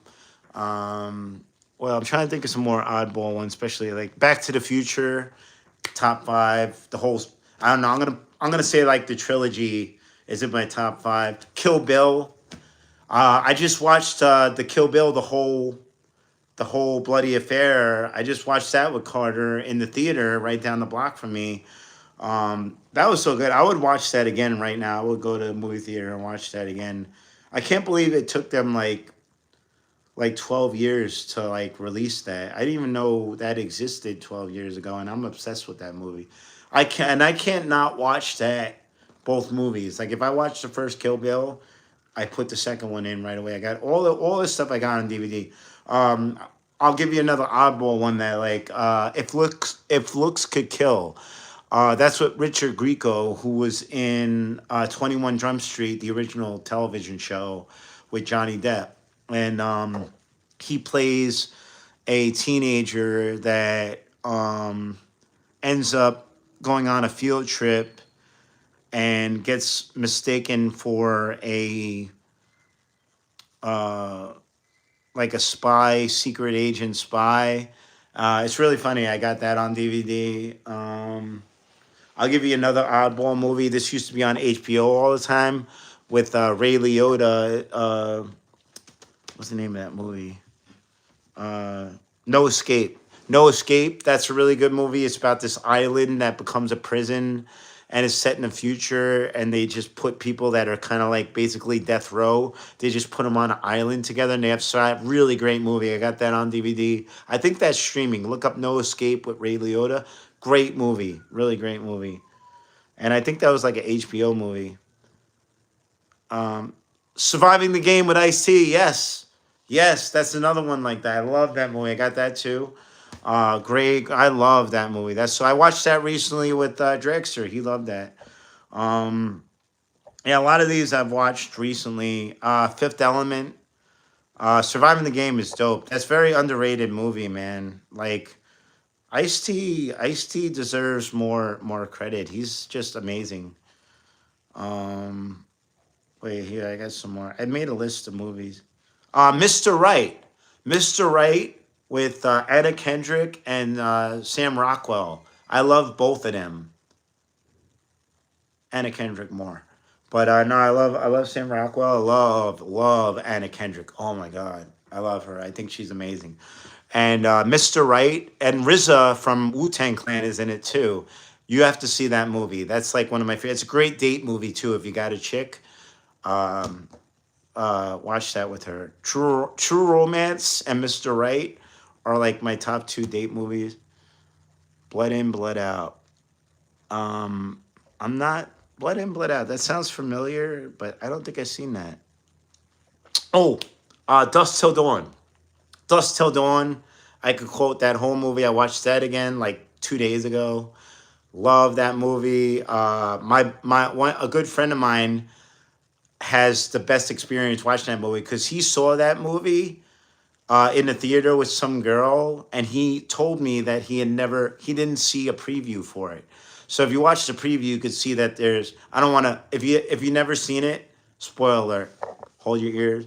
But all right, I'm gonna try to say if you there's a twist to that movie. It starts off as like a crime drama, kind of like a just kind of like a dusty crime movie, and it turns into something totally different. But he told me that he saw it before he saw the um uh the trailer for it.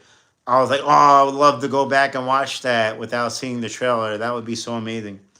But that's really good. Tank Girl, I love too. Tank Girl with Lori Petty.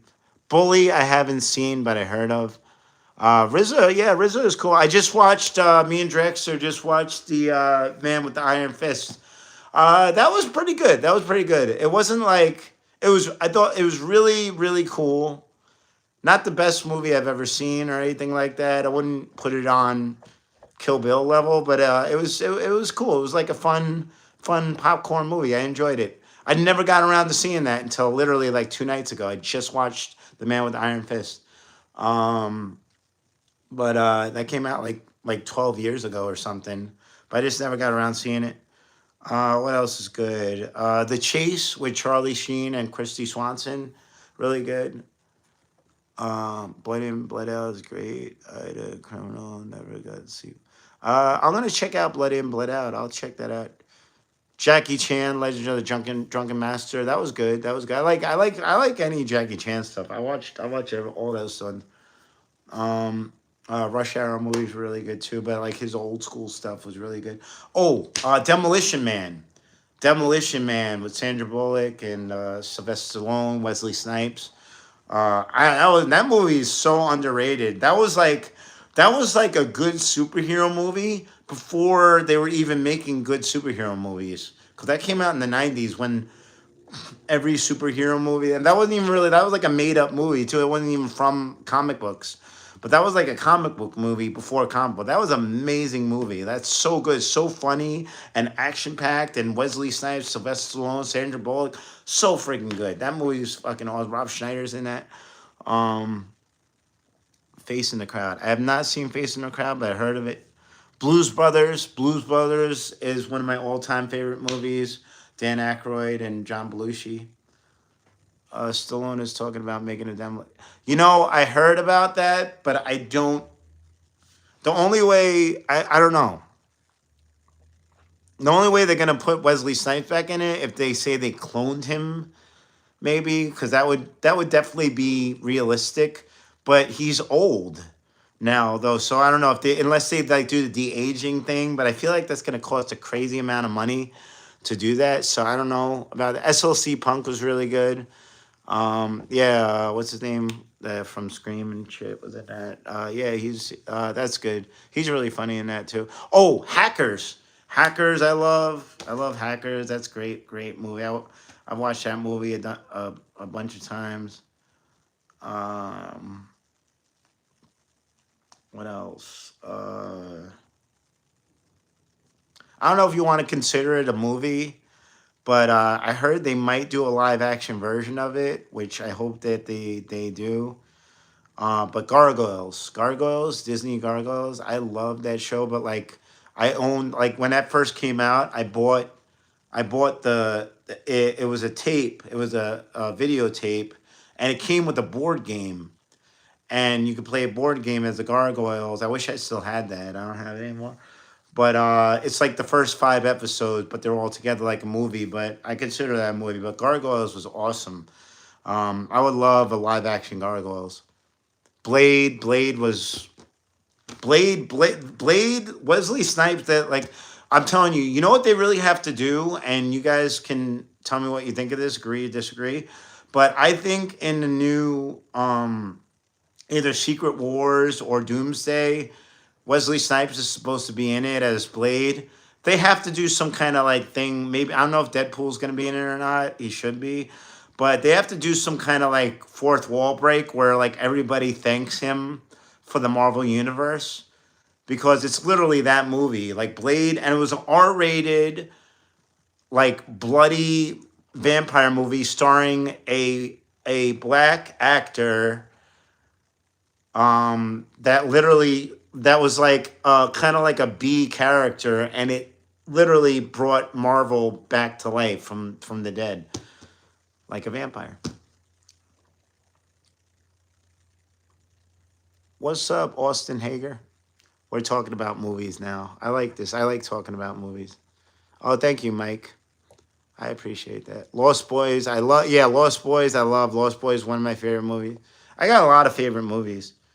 I'll give you an oddball one. So this is not one of my favorite movies, but it's definitely like it used to be on TV all the time. And it's got Jack Black and Seth Green before they became famous. But have you guys ever seen Airborne? It's like a rollerblader movie, but it's kind of silly, but it's really, really just like a fun movie. And Jack Black and Seth Green are really good in it. Wesley and Tu Wong Fu. Yeah, I saw Tu Wong Fu. That's a good movie, Tu Wong Fu. I don't know if they make a second one of that. That'd be weird now. But they did a really good job. Like you got to give like Patrick Swayze, and especially at that time that the three of them did that movie is nuts that they did that, and they murdered it. They killed that. Queen of the Damned. I don't really, I love Aaliyah. I love Aaliyah. It's an absolute shame what happened. Like I think she did a good job in that. But like Interview with the Vampire was good. It got a little sometimes, but that's a really good movie. But it kind of dipped a little bit. It kind of like the pacing for me was like it's like all right, come on. But it was really good. Like I've watched that a few times. But I like that's like a very very good movie. Well done. Big Fish. I like Big Fish a lot. Corn soundtrack. Um, Bought 100 Blu-rays and DVDs for $20 the other day. I'm like, oh, that's cool. Yeah, I actually seen somebody selling a big pack of DVDs, but I was looking at their screenshots and I was like I either have them or not really interested. A lot of them were like Disney movies. Interview with Vampire, yeah, Interview with Vampire is really good. But like I said, it it had a couple moments of like whatever. But it's good. It's really, really, really well done movie. Um, the acting is really good and the characters. Um, what else? Scrooged with Bill Murray. Groundhog's Day with Bill Murray. I love Bill Murray. Ghostbusters. But Groundhog's Day is one of my favorite all time movies. I love Groundhog's Day.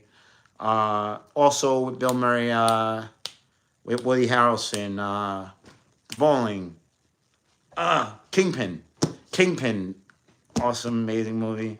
House Party, Kid and Play. I'm a hip hop guy. Kid and Play, House Party, and House Party 2 was really good too because that even had Cameron from Young Black Teenagers in it. Remember, like tap the bottle in, twist the cap. That was the shit for a while. That still was like a banger. I still played that shit at clubs like when I was in my 20s and shit. People be like, "Oh shit, I remember that song." But that those Kid and Play are awesome. House Party movies, those are classics. Uh, I'll agree with you. The soundtrack was probably, yes, the Queen of the Damned had a cool soundtrack. Um, Three Disney movies. Oh, cool. You sold Disney movies, made your mind back. Yeah, because some of those they like. You remember when they used to? I don't know if they can even do that anymore because they have Disney Plus now. But I don't know if you guys remember this because this is how old I am. But I remember they used to show commercials for Disney films, and they would only release them for like a month, and then they would put them back in the vault. They were like, "Oh, we're releasing like Cinderella like this month for like this month, and then it's gonna go back in the vault." Like they had like a limited amount. Like Disney was always pulling some shit, man. They were always trying to like rake people. I don't like that, man. Now they own like everything. Weird Science. Weird Science really good. Breakfast Club. I liked all those movies. All the John what's his name movies. Uh what else is good? Michael. Michael is a really good movie with John Travolta where he played the angel, Archangel Michael. That's a really good movie. I enjoy that movie a lot. Um Color of Money with Tom Cruise and Paul. I can't think of his name right now. Color Money. Scream. Scream, Freddy Krueger movies, horror movies. I like Scream is probably one of my favorite. Like also like when I watch Scream, I usually watch the second two. I watched those all recently too. I think I watched like all like first five of those in a row, like a month ago. Anything with Freddy Krueger in it, I love Freddy Krueger. He's my favorite character. Um, I liked what are those scary movies? So many. I like horror comedies, stuff like that. The first Saw movie was good. After that, it kind of was like horror. I don't like the horror porn stuff, but the first one was good. Um, a lot of '80s ones, like somebody mentioned Fright Night. What was the other one? Not Fright Night. There was another one like that.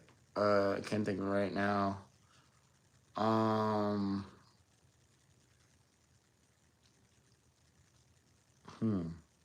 I like the original Nosferatu, the one in black and white. I haven't seen a new one yet.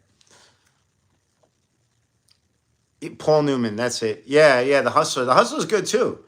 Yeah, like I play pool. I'm a big pool player. I got like 4 trophies, I think.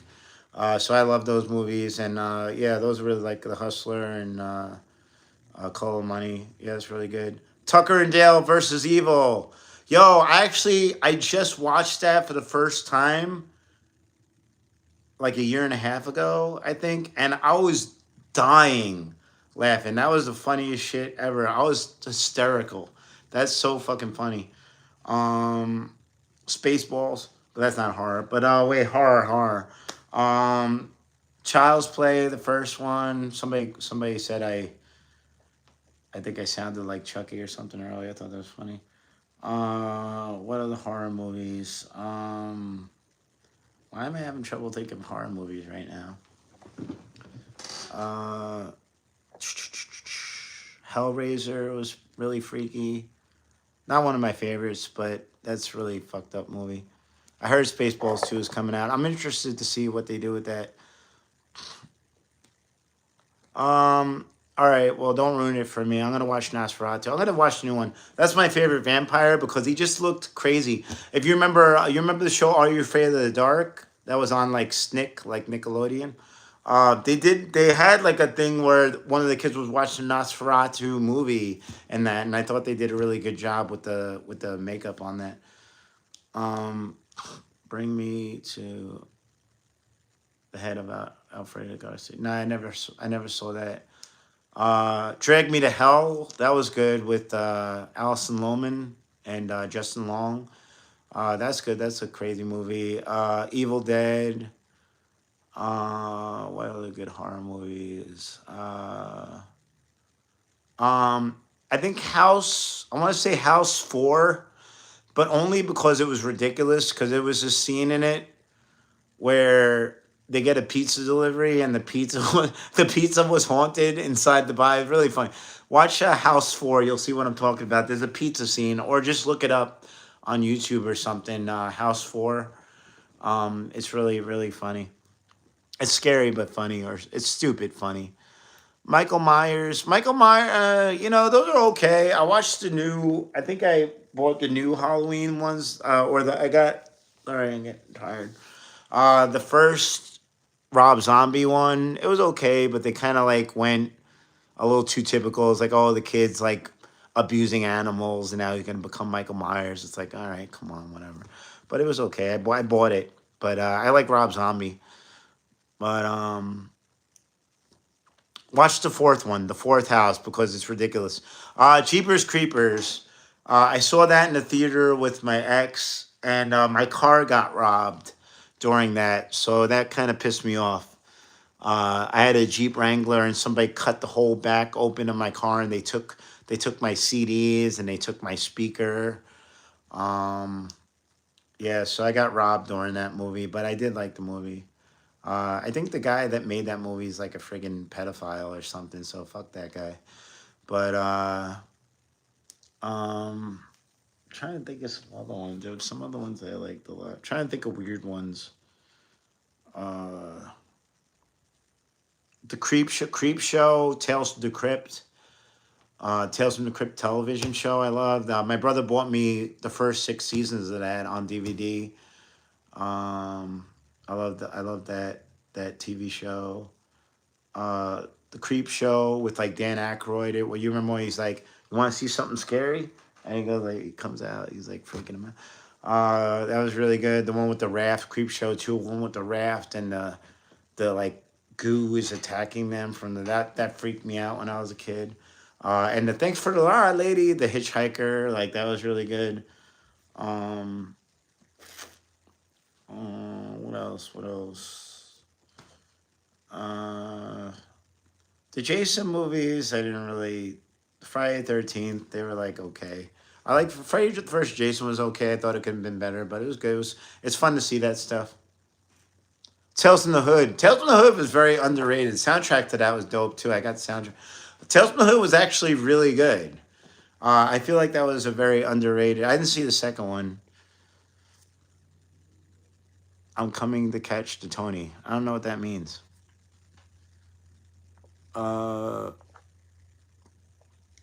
Videodrome. Yeah, Videodrome was really demented. The Fly was cool with Jeff Goldblum. Yeah, that was cool.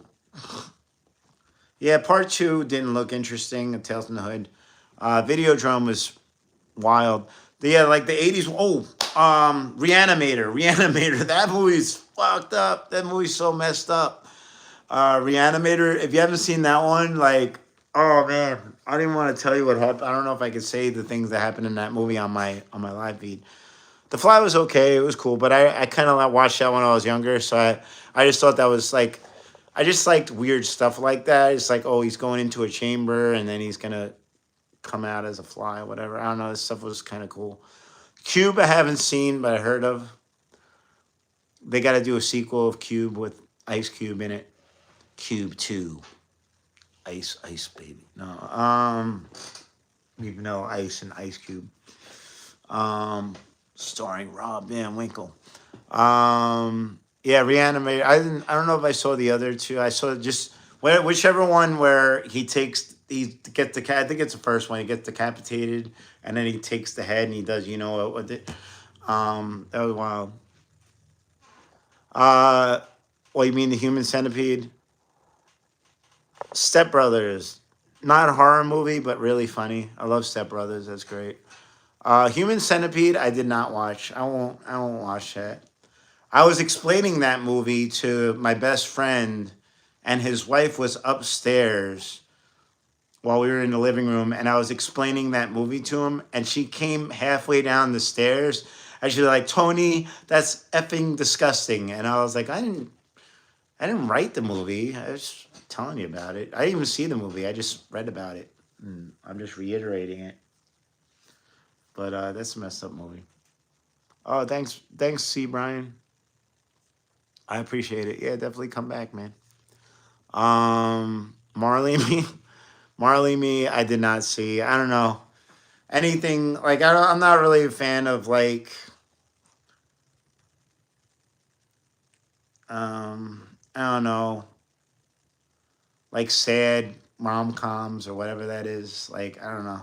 I'm just not into that stuff. I don't like stuff with talking dogs either, like Homeward Bound or anything. I don't know. It's just not into it. Or Air Bud or anything. I don't know. I just don't. I don't like talking dogs. I think when I was a kid, I liked Lady and the Tramp was okay. That was cool. I haven't seen that movie since I was like 6, something. Did you touch my drum kit? I know. Yo, you know what's funny about that? I actually had a real live situation like that. So there was a band. I used to do a lot of open mics in New York, and I was like the only rapper there. And I would work with a band sometimes. They were a death metal band, and we became friends, and we would come over to each other's house and like watch movies or try to like work on music together and stuff. And the drummer, I was over his house, And I went over and I grabbed his drumsticks, and he's like, dude, don't play my drums. And I was like, dude, like, what am I gonna do? Like, bang on him really hard? I don't know. I thought that was so stupid that he like it wouldn't let me play with his drums. But no, I'm not. I'm not Steve-O. He has way more money than I do. I think he's worth like 5 million, $12 million, something like that. Blazing Saddles. Yeah, Blazing Saddles is a classic, man. Blazing Saddles is awesome. I haven't seen it in a long time. I haven't watched it in a while, but that's a classic. You know that Richard Pryor was supposed to be the main dude in it originally, and I think I forgot what it was. I think either something bad happened. I think that might have been when he set his house on fire or something, or he just had like another movie going on or something crazy. Oh yeah. Oh, DB, you like KRS One? I love KRS One. That's not a poster. That's the actual first album, and I've owned that since I was 6 years old or seven, 6 or 7. And it's also an album. Wait, I'm gonna show you this because it's really cool. And it's also a comic book, which I have 2 copies of that comes with the tape. And he does a character called uh, um, what's it called? I forgot what his name was in the movie. Miss Joe Crash, Me and Joe Crash, and it's called Break the Chain. It's really cool. And it's like one of the first times from Marvel Comics too. And look, that even went for like $7 back in the day. It came with the tape, and I have it right there. And I have another copy of the tape and another copy of the comic book. But I framed that, and that's autographed too, by the way. That's autographed. I met KRS One. I did a show. I opened up for KRS One too, so I got to see him and get an autograph, and I did a show with him on Long Island, which was dope. Yeah, I want to do a song with him because I know he does features. He's pretty cool about doing features and shit. But I just haven't. I don't know. He's hard to get a hold of, apparently. But I know he's pretty cool about features and stuff.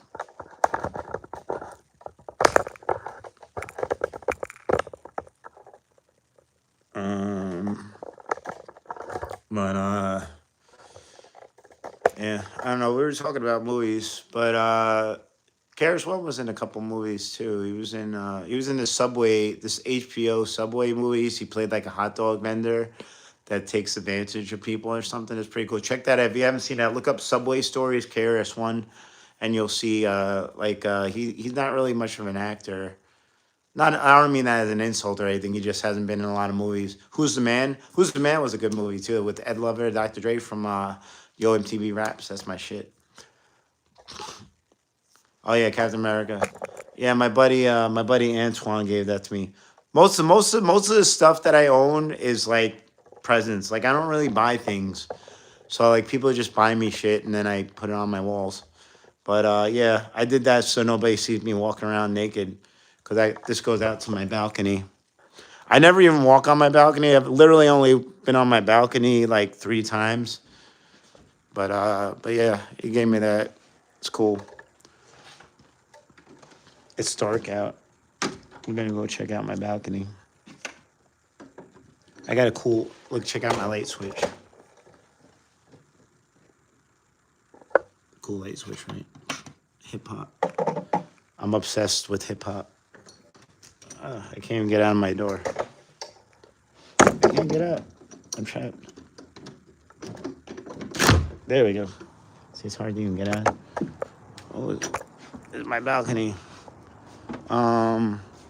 See, this would be a really cool house for a house party, but I only have like 2 friends out here. But they got like a lot of room up here.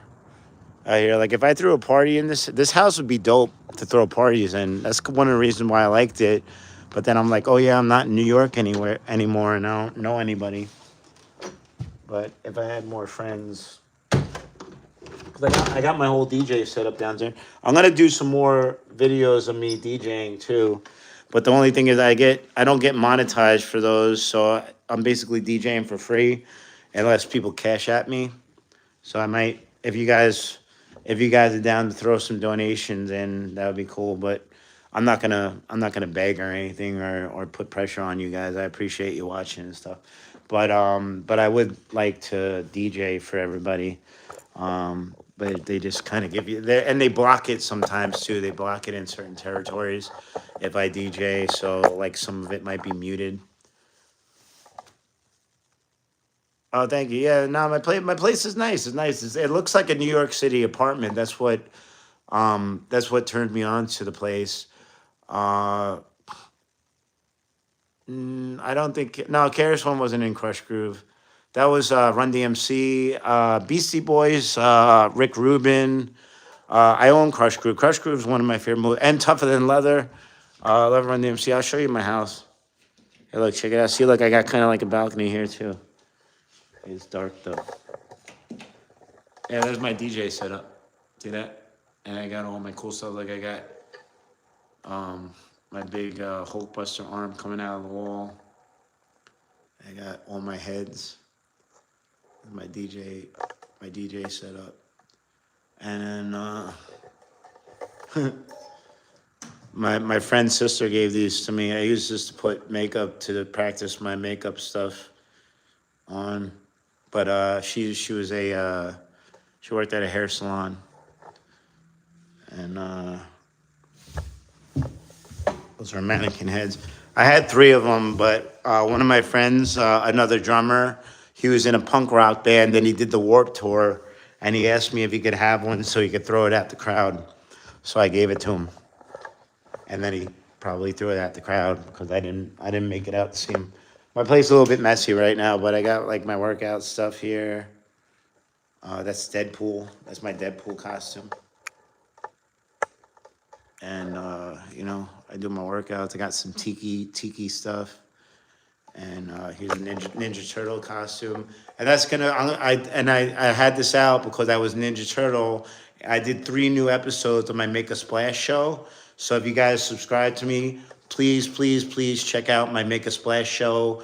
It's I got 3 episodes so far. I got 3 more on deck, and I'm gonna be doing like Batman and Superman and. Who else?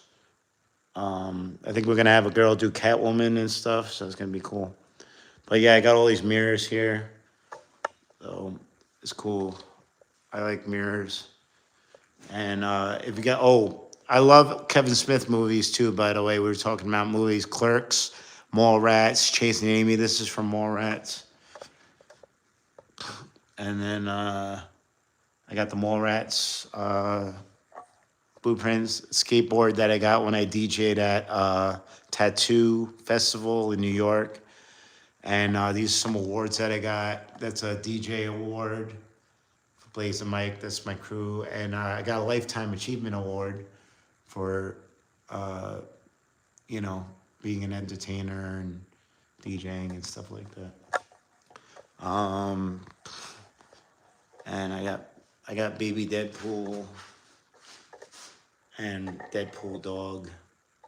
I forgot what the dog's name was. Dogpool.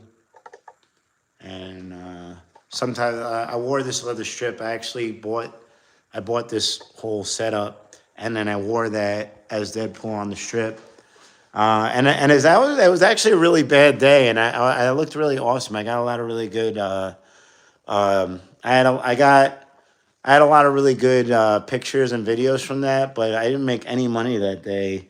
I don't think I didn't make much. I think we left early, and it was awesome. I had the sword. I had these like blow up inflatable swords, and I had the baby, and the cool facial expression. It was awesome. It looks like it's on. Well, it's just dark. It's not an apartment. This is a house. Yeah, it's a nice house. Yeah, I should do my own little MTV Cribs episode. They just fixed the lawn too, because I live in an HOA area, and it drives me crazy.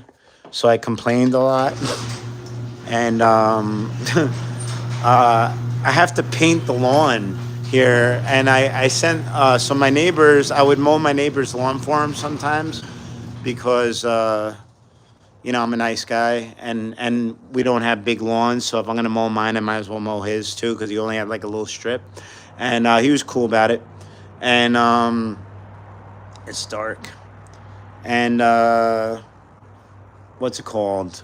You can't really see it too well right now, but they just replaced my lawn with rocks finally, because I sent them pictures. So this is my lawn. It's all rocks and shit. It's hard to see. You can see better in the daytime, but um. But yeah, so now I gotta sell. I'm gonna sell my little mower. I got this old. I'm gonna put this all on marketplace now. I got this little lawnmower, and I got a bunch of my costumes here too. I got my. This is my video PS4 video game, Spider-Man costume, Bluey. I got Labubu here. This is a giant panda. That's another Ninja Turtle. That's Michelangelo, but it's like a plushy looking one. That's another panda. This is Buzz Lightyear. Oh, wait, Buzz Lightyear is in the bag here. This is his outfit. His head is in the bag. My tools. I'm a carpenter too. Got my saws and all my stuff. This is my place. Shoes. I won a couple of awards for my costumes. First place, $3,000. First place, $2,500. They got another one of those coming up soon too, so hopefully I can win that one. But yeah, it's my little workshop here. Oh, yeah, it's my place.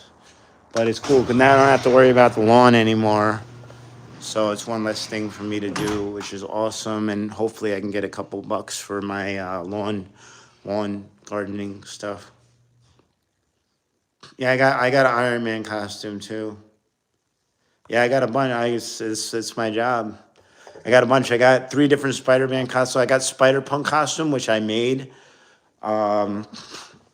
I think I could show you the head. You guys want to see the Spider-Punk head?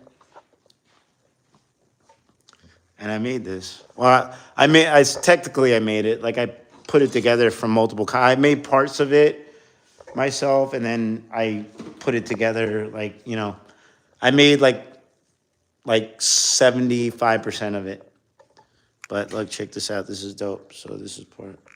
Oh, that's my Spider-Punk helmet. That shit's dope. We went to Level Up Expo. It's this like Comic-Con thing in Vegas.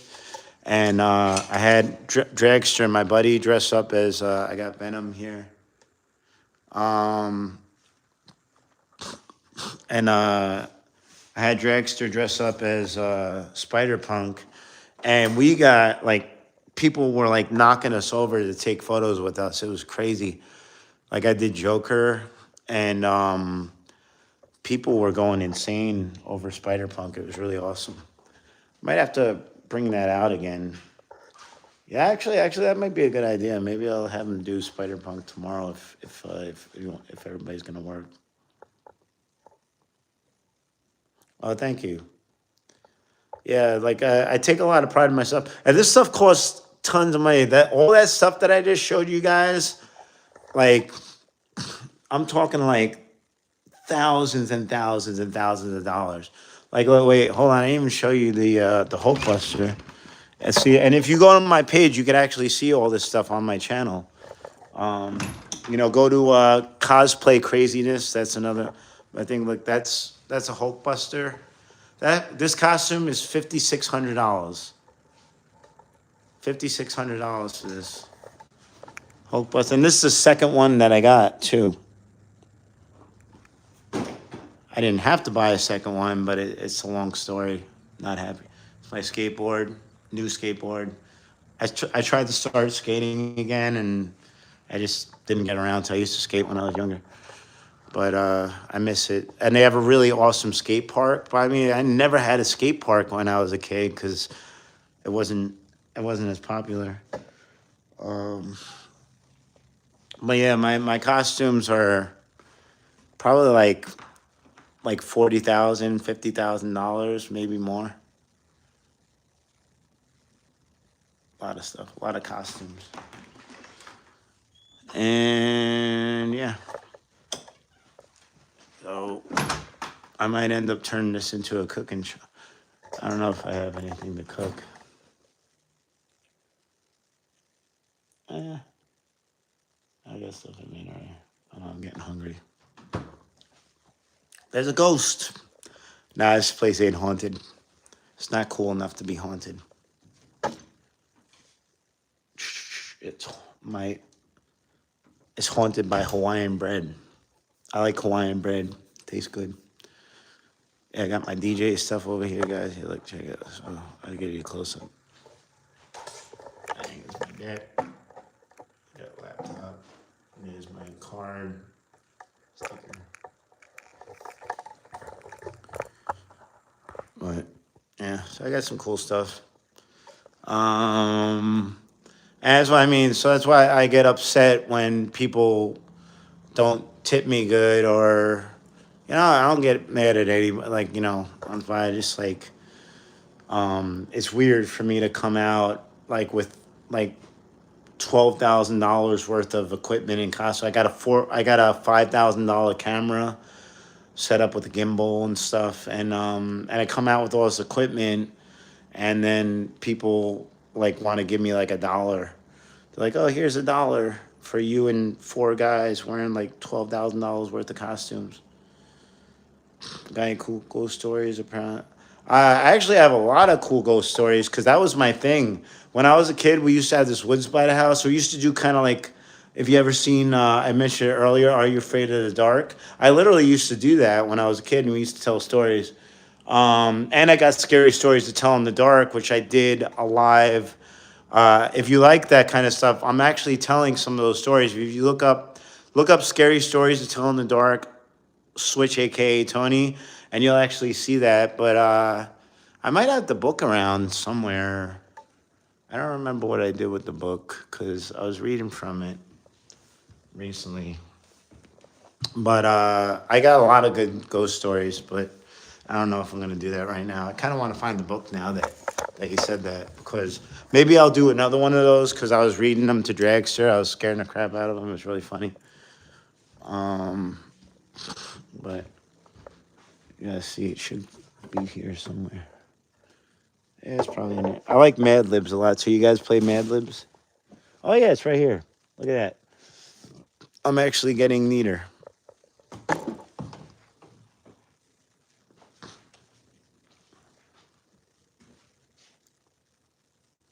Yo, I love the artwork. The artwork's great. Look, like this, you mean? Bang. Yeah. Yeah, see? I'm on point, man. Like I've had this book. When does this come out? I literally had this since I was like 8 years old, I think. What year does this come out? Gotta have the year on it. Publishing. I don't have the year. Usually I have the year. This is in good condition. See, I take care of my stuff too. I would actually have a lot of stuff that's worth a lot of money right now if it wasn't for my grandma. Like I love my grandmother. She raised me, but she threw out so much shit of mine to punish me that like I was taken care of that I would still have right now, that I'd probably be able to like, I don't know about buy a house, but I'd probably buy a car. Well, I have a car, but like, or maybe get out of debt. Yeah, 1989. Yeah. So I've had this since I was like 9 years old, 10 years old. Yeah, I love this book. I think there's a couple of them too, but this is the only one that I own. I love this. Here, I'll tell you one. Look, this one's cool. Look, and the artwork is great. And I was big on drawing. I used to draw a lot of scary stuff when I was a kid because well, maybe not because of this, but it was very inspirational for me, and I liked scary stuff like that. But I'll read a story. This one's called The Walk. We're gonna have some fun. I'm gonna do more of these, but it's better when I have somebody in the room with me. But my uncle was walking down a lonely dirt road one day. He came upon a man who was also walking down that road. The man looked at my uncle, and my uncle looked at the man. The man was scared of my uncle, and my uncle was scared of the man, but they kept on walking. It began to get dark.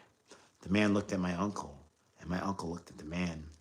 The man was very scared of my uncle, and my uncle was very scared of the man, but they kept on walking. And they came to a big woods. It was getting darker, and the man looked at my uncle, and my uncle looked at the man. The man was really scared of my uncle, and my uncle was really scared of the man, but they kept on walking. And deep down into the woods they went. It was getting darker, and the man was looking at my uncle, and the uncle was looking at my man. The man was The man was terribly scared of my uncle, and my uncle was terribly scared of the man. Ah! So, so yeah, I kind of messed up a line in that, but so those are like fun. The toe lay, yeah, this one, yeah, it's got the toe in it. I like those ones. That's pretty good. Yeah, I love these. I used to read these to my niece and nephews around Christmas time. I was really hoping to see them again this year. I missed them. I didn't get to see them this year. But I helped raise them, and they mean a lot to me. I miss them very much. But yeah, we used to have a lot of fun. Maybe I'll bring this with me the next time I visit. I remember that. And they had like really creepy. This had the coolest artwork. This shit was so creepy. I love that. I love the artwork in this. Uncle Tony. Yep, that's who I was. Well, I am. Yeah. I love those kids with all my heart. I would do anything for those kids. Literally like 14. Like I literally 14 years I was in their lives. Like,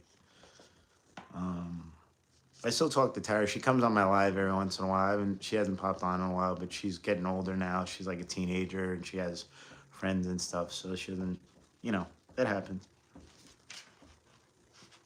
Let me see what else. This was cool. This was one of my favorite ones. This one's dope.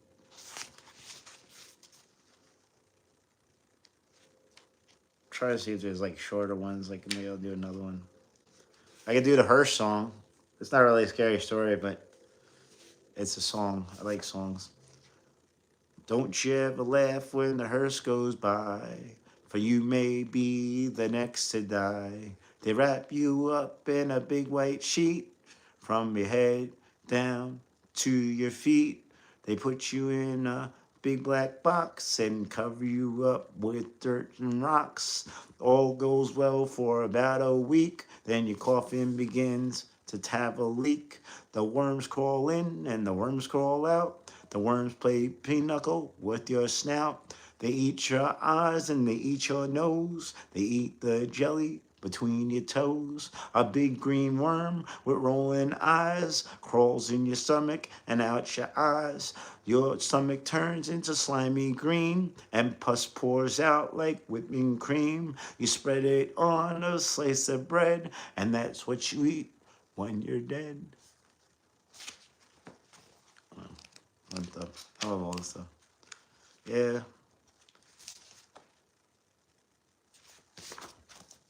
I miss that stuff, man. I miss that stuff. I told lady. Hey, what's up, Pablo? I don't know. It blocked your thing for some reason. I don't know why. But how you doing, Pablo? But yeah, these are really good stories. The Hook. I used to just tell a lot of stories with my friends.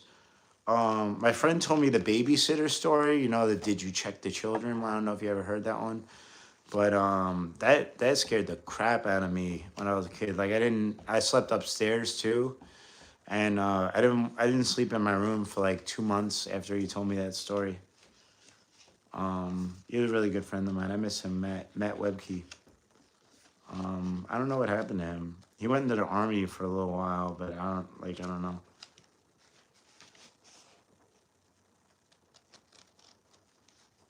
The Viper.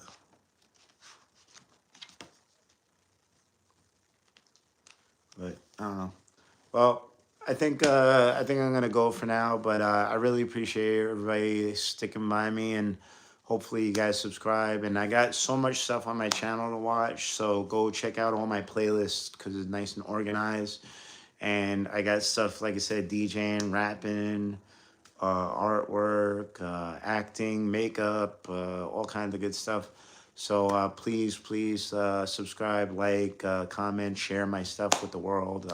If you have time, if you have chance, and I appreciate y'all, love y'all, and hopefully I'll be on again tomorrow and or whatever if I can, and I'll see you guys soon. Atlantic City, yo, shout out! I gotta get back to Atlantic City again soon too. Maybe I'll see you, play some poker together. All right, thanks for coming through. Appreciate y'all.